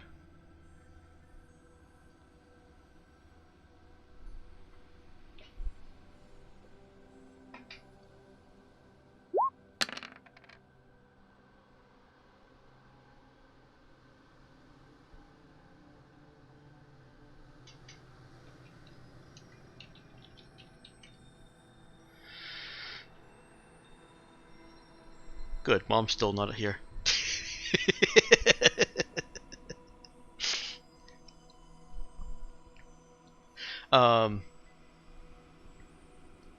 So about 2 more hours in, she's not found anything that suggests that there is a recoverable file. But 2 hours in, she's not quite done, exhausted all options yet. She's just spent 2 hours on it, and she gets a call from the hostel.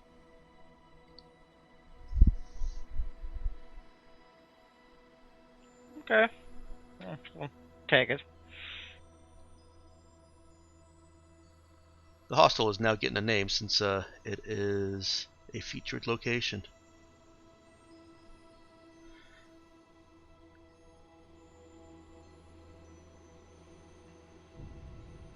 It is the Young Technician Institutional Hostel.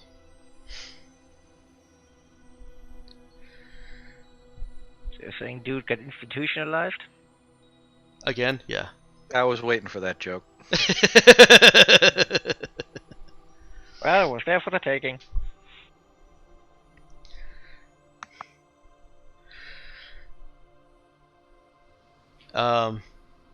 It's the same person that made the arrangements with her earlier to lock up her drone and have a talk with the proctor. I'm not sure proctor's the right word. The headmaster. And says that the headmaster would like to speak with her. Alright. Oh, in person. Yes, in person. Alright. I'll be right there. Alright.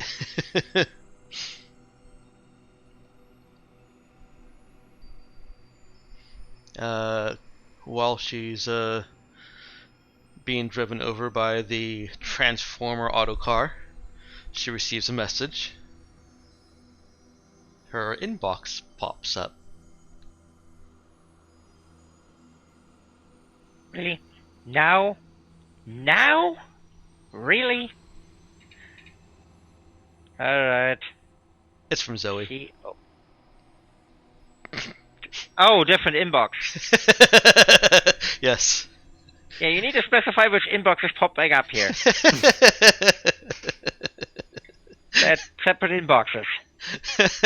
I figured I'd let her get excited and then feel deflated. Well, she wouldn't have gotten excited because it would have shown up in another inbox. Well, So me getting excited. There's just a flashing light at first. Yeah, that happens all the time. That's really happens. Alright, she takes a look at that. It's just Zoe asking her if she found her abductors. Yes, it's been like an hour. Time. Will take some time. They're probably not even on the planet. And I'll need a ship eventually. This is me preparing for that. I'll keep you updated. You get a response back. You have the Raza XOXO.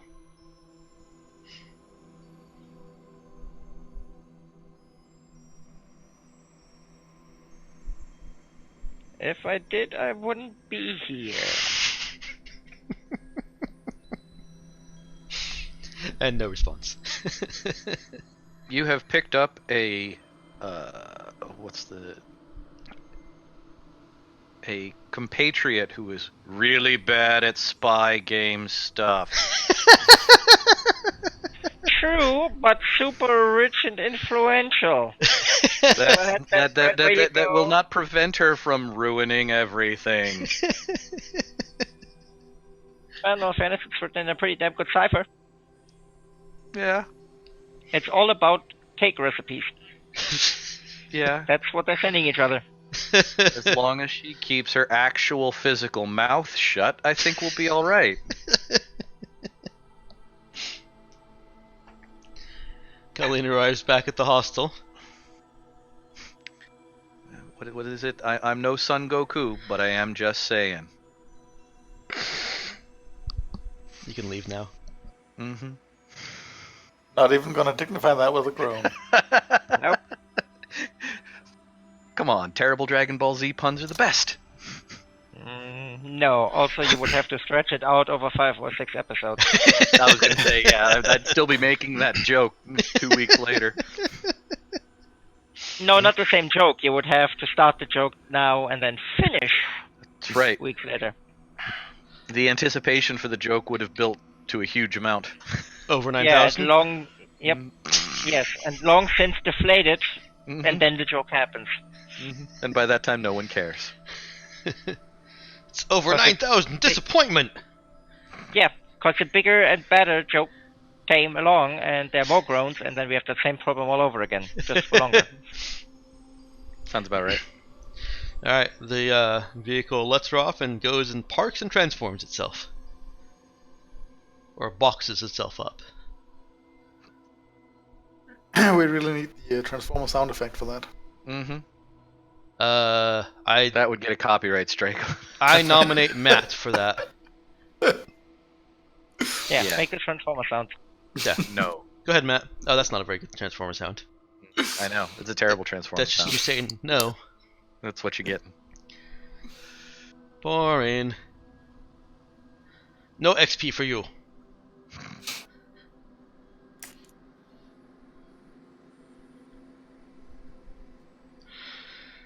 The person that called her and that's been kind of heading this is waiting at the door for her. Huh? He walks up there. Okay. He guides her past the common room where the desk is at, and to some of the more private areas of the hostel, where the actual staff rooms and the offices are at, and into a nice-ish room, designated as headmaster. Is somebody clipping their nails? Is it Mel? Yeah, no, I just keep hearing the fingernail or toenail clipper sounds. Doing it while playing a game. Yeah, that's not quite as bad as porn while playing a game, but I would say it's up there.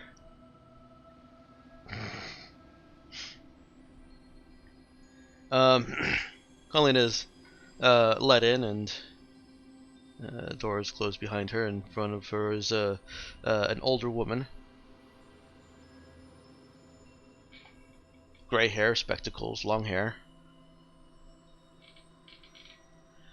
And she does the spectacle things. Is Colin sitting down? Well, that old woman is... The old hag is motioning to a chair, sure. It's not quite an old hag. She's just older. She... That qualifies. Okay. She does the spectacle thing of looking over the rim of her spectacles at Colleen.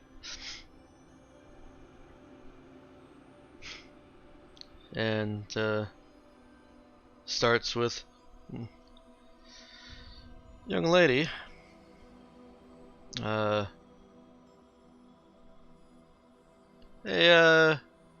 Nick, what was the guy's name who escorted Colleen here? You never told me? That's not a very good name. Yen I Ever? know. Okay. Told me. Yen. No, that's the name. It's just Yen. Middle name Ever, and told me is the last name. Okay.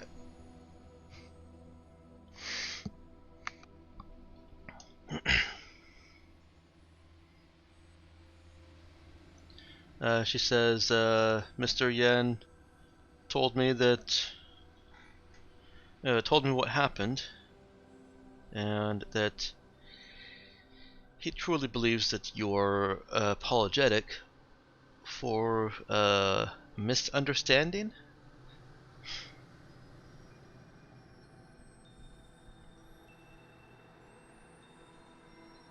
You may speak now, young lady. Yeah, I mean, she's obviously one big, giant misunderstanding. I was just being told to basically show what I can do so I can be placed with somebody. I was never told this was about teaching. This isn't about the test at this time. Why do you have a machine gun attached to your drone? See, these are the kind of questions that role-playing characters very rarely get asked. Well, they should be asked more. Can you Yes, they explain should, why but- you have the material components to cast 8 fireballs in 5 seconds? Because of bad shit in my hand.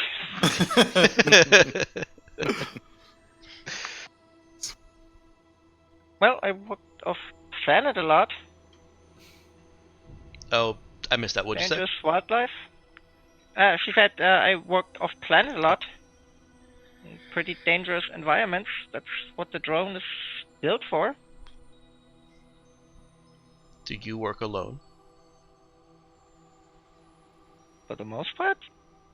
Well, as a drone operator, yeah. I mean, there are other people, but the whole purpose of the drone is going to environments where nobody else can go. That's why it's a drone. If nobody The whole else point can of go, then robotics? why does it need a gun? Wildlife? She looks over the rim of her glasses again. Have you ever been to Renalati? I mean, sometimes there can be other people as well. You never know. There's scavengers and pirates. I'll be direct. Are you part of a mercenary crew? No? As far Young as I lady, I know. can see right through you. Part of a scavenger crew. We spent months dealing with pretty derelict ships, but it is dangerous out there. We've been shot at multiple times. Some people tried to steal our ship too. Yes, Mr. I mean, Yen argued in your I've favor, never used the gun. and I'd like to trust his judgment. But I don't trust your judgment.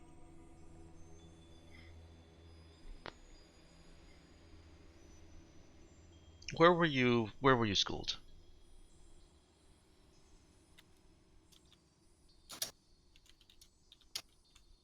Well, I'm mostly self-taught.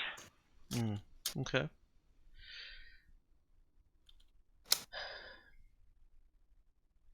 What materials have you had access to? What have you taught yourself? To bring guns You to mean by school. You mean Via peanut learning gallery. materials? Or materials? Well, why don't you tell me both? Well, learning materials, not so much. Basically, I found something that I found interesting or needed doing, and then I looked things up about it, and then I was building things. When it comes to other materials, anything from stuff that eats through pretty much most materials in the known universe to rusted plating, normal plating, polymers, exotic gases, weird atmosphere configurations. So would you say that all of your education, your self-taught education, has been in lab work, in application, practical use? Well, yeah, how would you call those theoretical parts that happen in my brain? But it wasn't anything specific where, let's say, I sat down with a teacher or had books. Okay. So yes, I theorize, but I basically theorize on my own, and then I work on things while I do that. I place a lot of trust in Mr. Yen's judgment, and I see a lot of potential in you. I'll allow you to stay on 2 conditions. 1, the drone remains locked up. I would like the access code for the controller so that I can lock it software-wise as well as physically. There is no controller. Well, I've integrated that into my compad, but you can take out the batteries of the drone. If it doesn't have power, it can't do anything. that's a reasonable and practical solution. Why don't you put your datapad on the desk in front of me? Alright. She dials for Mr. Yen, says, Peter, would you bring the girl's drone in, please? And Peter responds back, affirmative. And while he's getting that, she looks over at Colleen, says, my second condition is your stay here will be as a student, not as a teacher. Alright. of classes of my choosing.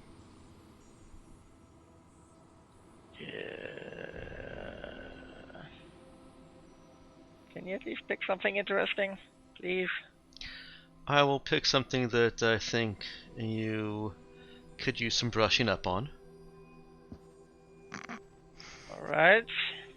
Cue a month's worth of etiquette class. Is the class name in the syllabus "How Not to Get Arrested at School"? No, this No, is that's- either gonna turn into Princess Diary or Centrinians. No, that's the description, Matt. That's not the name of it. That'd be Oh. silly. What was that the old Chris Rock sketch? How not to get your ass kicked by the police?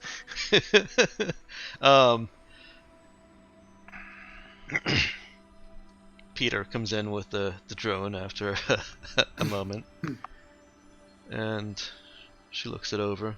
This is very good work. Well, I had some help assembling it, but the blueprints are all my design.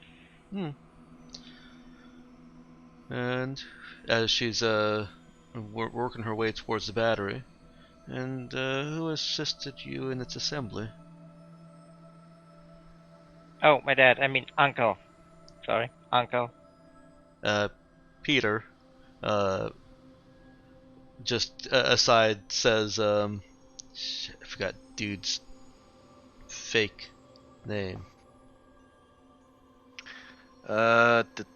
Damien? Wait a minute. Something? See, so did I. Well, Peter says that, and you'll have to look that up though, Matt, 'cause it's gonna get used.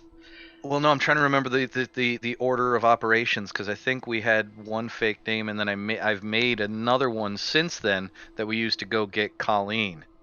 You did, but you I don't didn't. think we ever established what the first one was. You did. Wait, do you? No. Yeah, you did. You established a name for Dude, Nemo, and Colleen, using house, chair, and ID. That's right. Once we got here. Yeah, that's the name that these people know. Yeah. But yeah, Peter says, and fills her in that he's the one that staying here, was working with a student, had to go, brought her back. And as she's taking the battery out, and Darius Rucker. Darius Rucker, That's right. she takes a couple extra steps of scanning it for other power sources, just to make sure that there's no hidden backup battery. She also takes the opportunity to remove the ammo feed from the weapon and make certain that there's nothing in the chamber. She kind of, pardon the pun, drones on a little bit as she's manipulating the drone.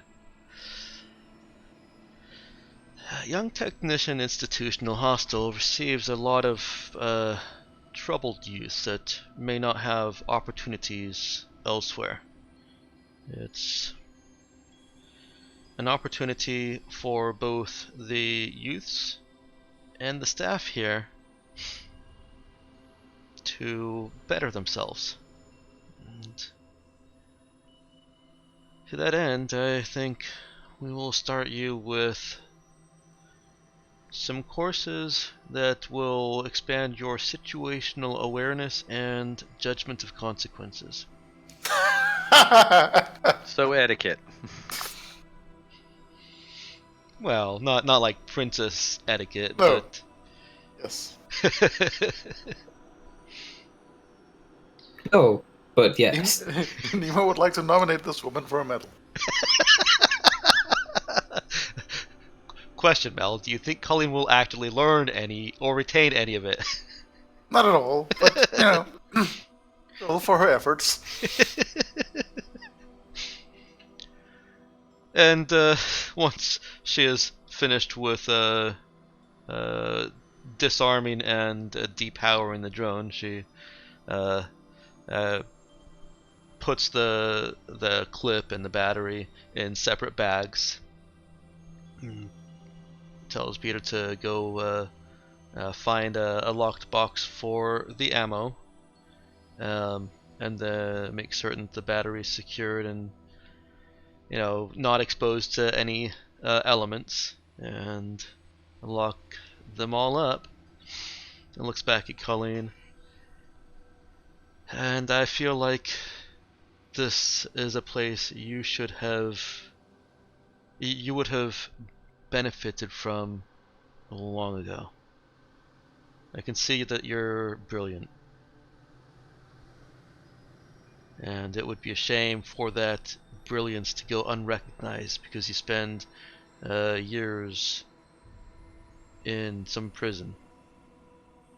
Your brain will rot in prison, young lady. She pokes her temple pointedly. Her own, not Colleen's. Thank God. And I can see that this office has already become tiresome for you, so Peter will show you to your new room. You will not be staying with your uncle father. Hey. You?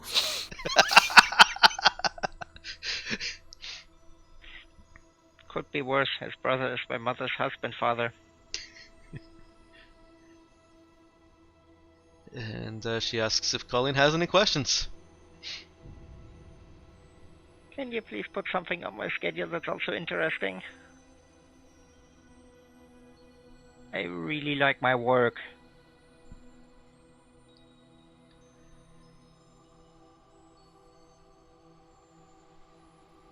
We'll see how fully you invest yourself in what I think would benefit you. And then we'll talk again. Alright. I'm not detaining you. You're here voluntarily. Or I shouldn't say detaining. I'm not holding you. You're here voluntarily. You can leave and take your drone at any time. But Mr. Yen said that you seemed to really want to stay. Well, yeah. Okay. Go find your room and acquaint yourself with your new roommates. Wait, what? Yes, the hostel is very tight against the budget. We certainly don't have room to expand, and we have more residents here in need of some kind of instruction than we have rooms for. And you'll be sharing a bunk, or sharing a bunk bed, in a room with 2 bunk beds. So Don't suppose this place is accredited as higher education? unfortunately, it is not.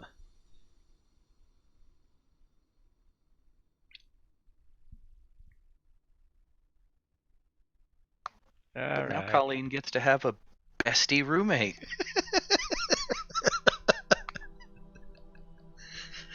Yay for high school adventure hijinks. So yeah, Exactly. in no amount of my planning did I ever expect to be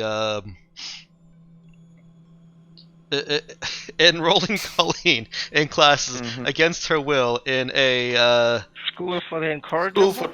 School for troubled youngsters. To be fair, she fits in perfectly with that curriculum. This school was custom made for her. Oh God, we're man. Remember that when she snaps and pushes the button on the device. Just remember that moment.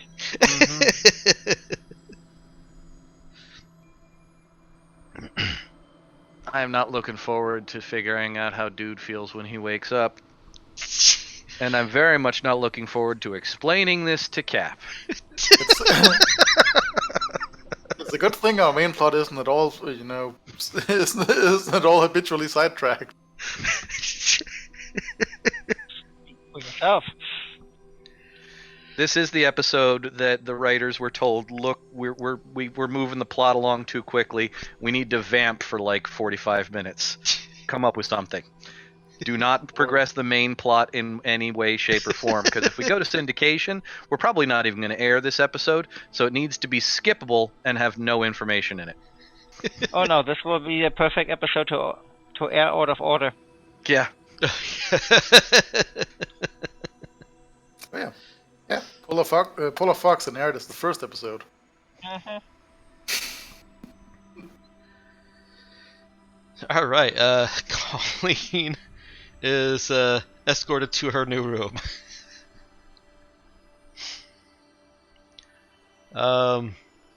Dude and Nemo. There's a knock on the door. How many hours into his rest has Dude gotten?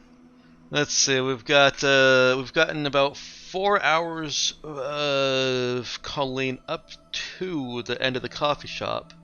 So this probably only took about half an hour. So right now we're just at let's just make it an even 5 hours.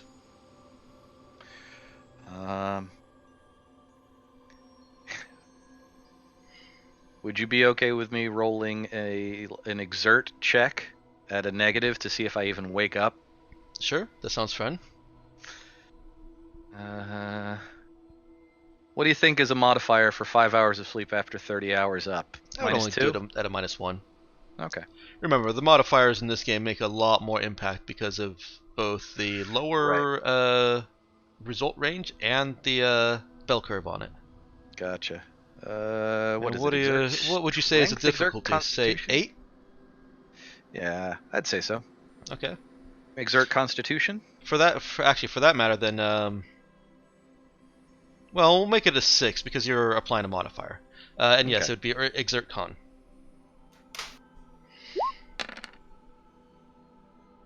Okay. Ugh. You can ignore it if you want. Oh, Jesus. For goddamn.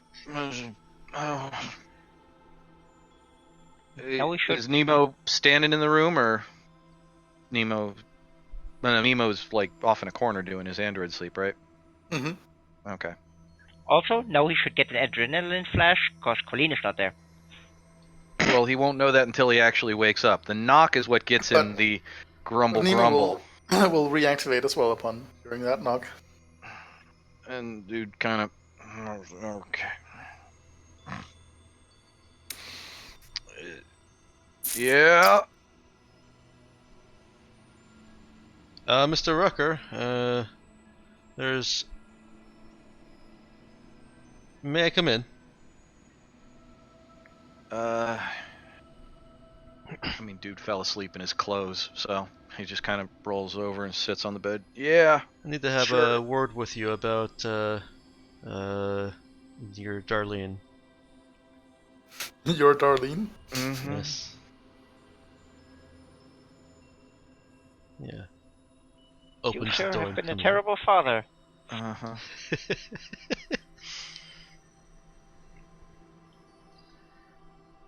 And dude looks around, sees she's not there.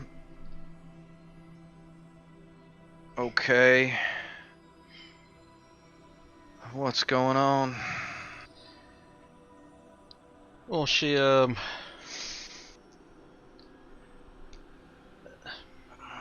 openly displayed a firearm inside the hostel. What? She has a firearm? The drone, I believe. Yes, the drone Oh, is has that- been removed. Oh. Which I believe I counsel against arming. realize that this input is not helpful at this particular stage. That's for defense. What the hell was she doing flying it around? Was she threatened? Well, you would know her better than I, but I think she was just showing off. Oh shit. She Oh, said you that guys- she built the drone with your help, and the headmistress is certainly impressed with it. Yeah, we do work with it. That's part of her. It's what we've been doing out in space before we got here. Yeah. Uh, So I just were want. you guys were testing her? Yes, yeah. That'd be why she flew it around if she was showing. Mm-hmm. Oh shit. The situation has resolved itself. I just want to tell you where things have gone and when, and make certain that, I don't know what your exact relationship is with her, but the headmistress thought it'd be good to inform you. She Well, is. I mean, I'm taking care of her because she's family. Okay. She's helping out with work. She's smart. She's experienced. A little too smart. Well, yeah, that too. Where's We've she at anyway? removed her from the teacher pool, and the headmistress has seen fit to place her in some less technical classes as a student. Dude will actually sits for a second and kind of. Huh. We find that with the self-taught, whether it be homeschooled or alone in space, Yeah, I was that gonna say.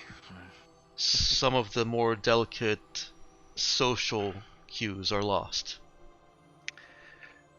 Well, we do have a tendency to hang around ports, mining colonies, and tend, etiquette and protocol ain't exactly high on the list of necessary job skills. Don't you think she's a little young for that? Unfortunately. Well, I'm telling you, I mean, we gotta work, and I gotta keep sending money to her family, and she knows the job. It's not like we got a lot of options. If we had a lot of money, I'd gotta tell you honestly, I don't think we'd be staying here. No offense, it's a great place, and I'm We would more than have happy to help the kids out. We would be happy to keep her on as a student. Well, I mean, I don't know how long we're gonna be on here. I mean, Potential work coming through. after you move on, sir. Well, The headmistress would like to groom her into essentially a poster child. well, if she thinks she can turn her into something, That would be an impressive undertaking. yeah. I will tell you honestly. Give me a second. Sorry, I'm running on like no sleep. It's been I appreciate that she's decided to take her under her wing, and I'm amazed that she was able to even get it to the point where she agreed to that, because she usually has the stubbornness of the hell is that thing on that one planet that wouldn't move unless you shot it? I don't remember. It was a stubborn son of a thing. I'm not very well traveled. I wouldn't know. Oh well. Just picture a rock with like eyes and a mouth that has like tiny stubby little legs, and when it sits down, well, it ain't going anywhere. But I digress. All I can say is that when the rest of the family gets back and we are ready to head back out, it won't be my Tohaiwa decision. Oa! He suddenly points at dude and blurts out gibberish. I've heard about them. Is that what the name was? Yeah, Tohaiwa Oa in the Holau system. Well, yeah, I didn't ask what his name was. Tired of trying to move the thing. It was a weird job. Yeah, very dangerous too. Well, Yes, I don't know what your relationship is with her family, but you must certainly see that having her complete kind of a journeyman apprenticeship, I'm sure the headmistress will figure out all the details here, it would be highly beneficial for her future as something other than a scavenger. well, no offense taken, friend. I won't disagree with you, but I will tell you that I am simply keeping an eye on her, and I am not the man that will be making any kind of final decisions. She's safe, right? You just didn't lock her up or anything crazy or stupid, right? She's not even required to stay here. We're not holding her. I'm Just not making sure we could. recommendations. Well, you got electric locks on these things, right? We also have straitjackets. I'll tell you, I don't think either would hold for very long. So, yeah, you made the right call. Nemo's not saying it, he's absolutely thinking that would be interesting to see. You're a terrible family. Mm-hmm. All right. Well, as long as she's okay and nobody else was hurt. I don't believe she had any intention of using it. Well, no. She's a kid. She's a smart kid. But you learn judgment and discretion at different ages. And she hasn't really needed to out where we've been at. Quick reaction and, well, we've been teaching her in a different school than you guys do. But I appreciate the help. Hopefully it'll do her some good. As long as she's okay, I'm okay. Yeah. She's meeting her new roommates right now. Dude gives him a look. You guys got cameras?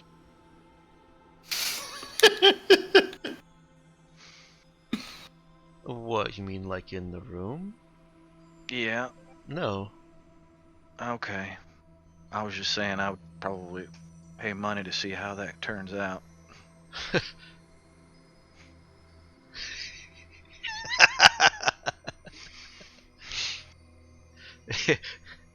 He gives a...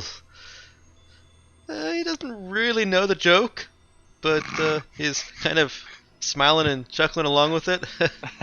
The ha-ha! Uh-huh. But should you actually succeed at this lofty but well-meaning goal, then we'd be more than happy to donate a sizable amount of money to your cause. The hostel can always use more funding.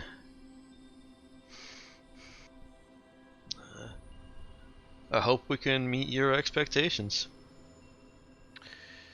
Well, See, we are getting a My Fair Lady bit. mm-hmm.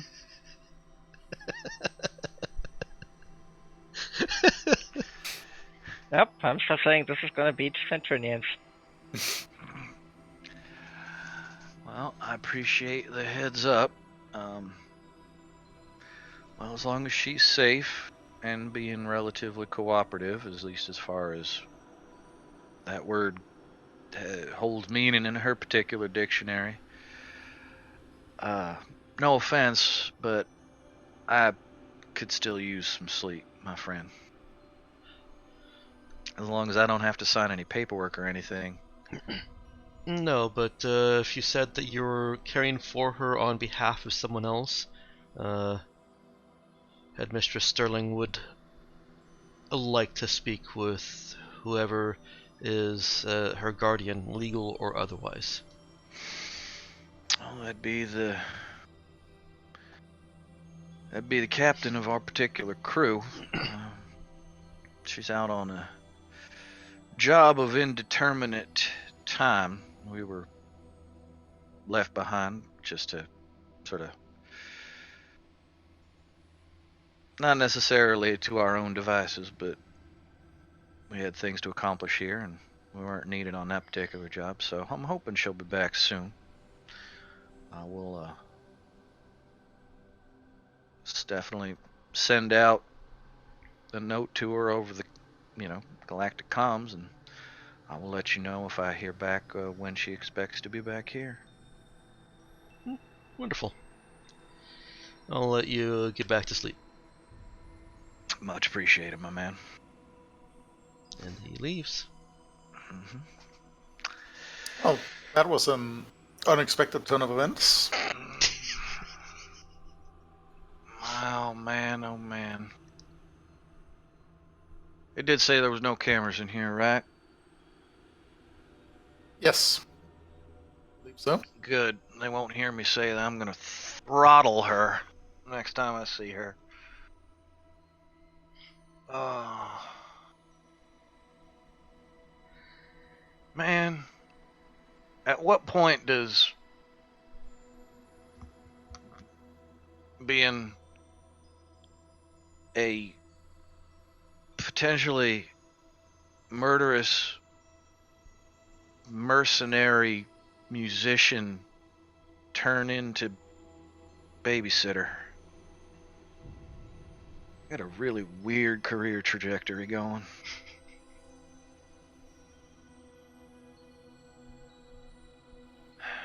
Well, I wasn't lying. I am going back to sleep, but I will tell you this for nothing, Nemo.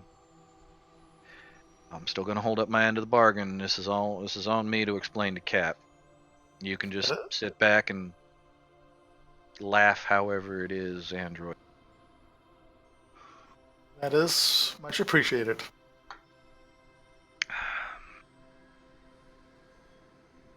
And damn. I very much do appreciate that you volunteering to stay here behind with me. I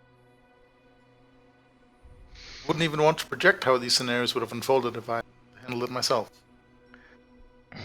Man, I don't know if we've been improving the situation or not.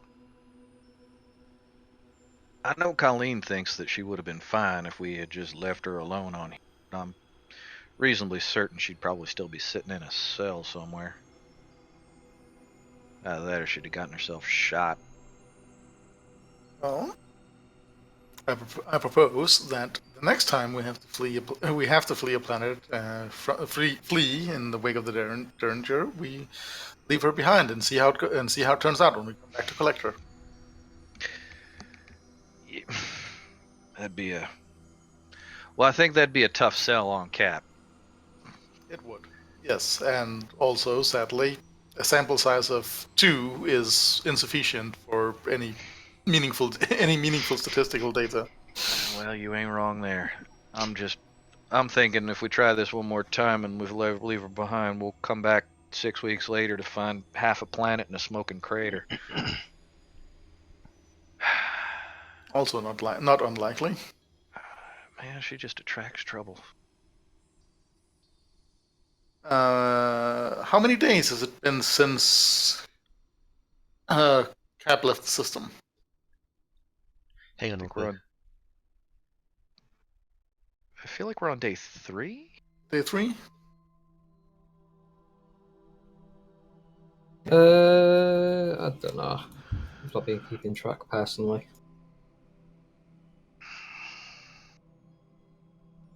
There are 40 planets that you could leave her on to get a larger sample size.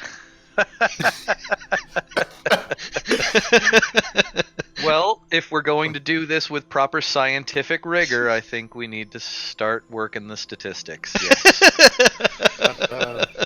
In seriousness, how many days has it been since since Cap and let's see.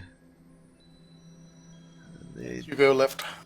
That was on Valentine's Day, the 14th, and it is So 2 days. yes. Oh wait, 7th. So mostly 2 days and some change.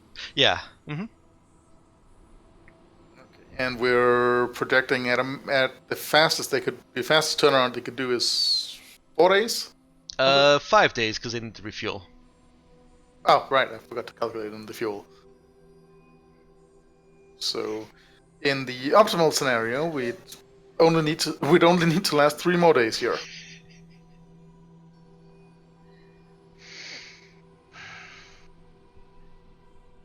Yeah, well. I would suggest that it's unlikely that she would be able to stir up much additional trouble in those 3 days, but current events have forced me to recalculate those odds.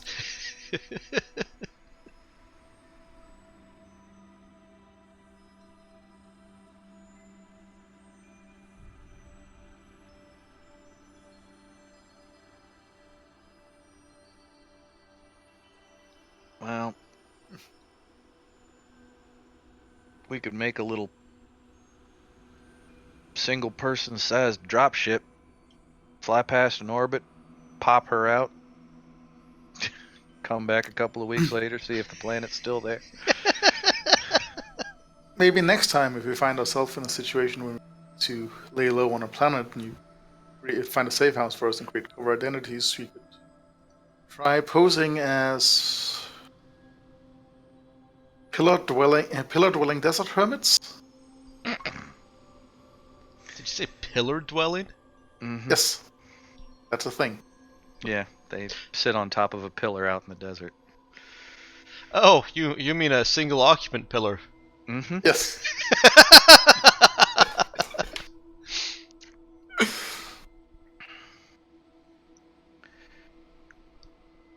Not sure if it's a thing anymore in the future, but it is actually still a thing today. They still exist.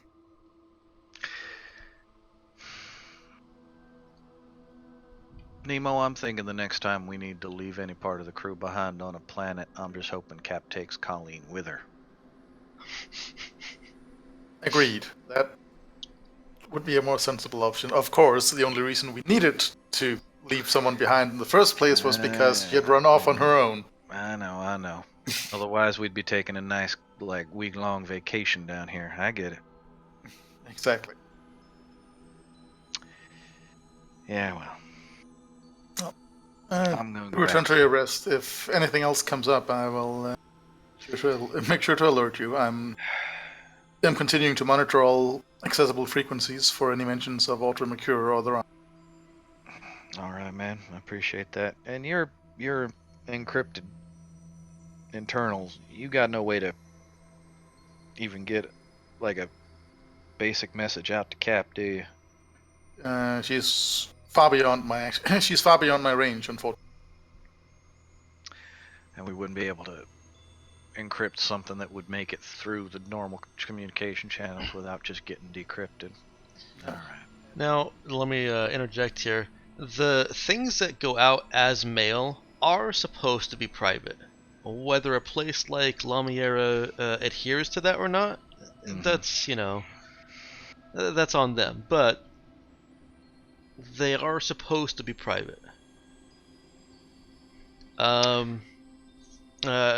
Most examples would attest to that, because were they not private, if those communications, like the actual outgoing mail, if it could be tapped into, or if it were being tapped into, then a lot of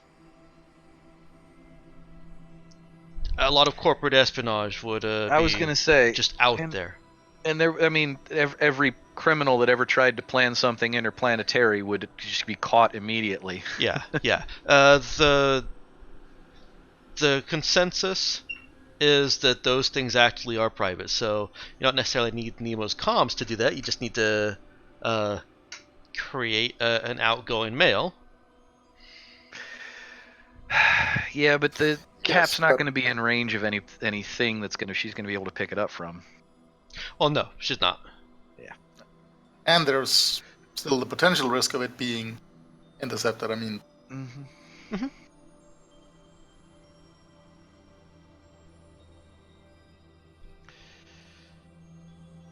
I mean, emails today are supposed to be private and encrypted as well. But hey, you know. Mm-hmm.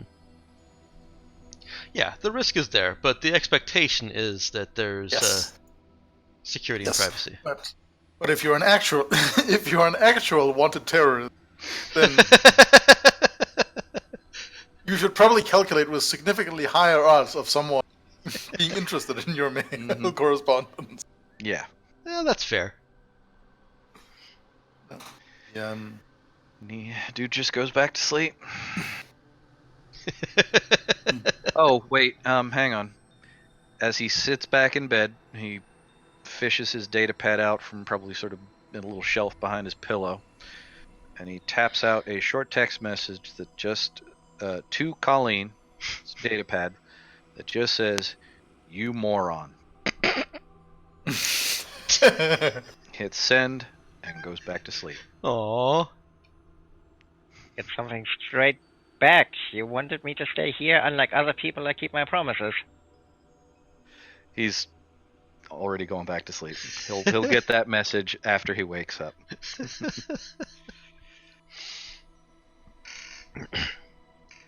All right.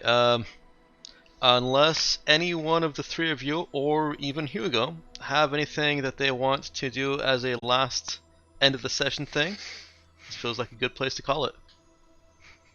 Sure. Sounds good for me.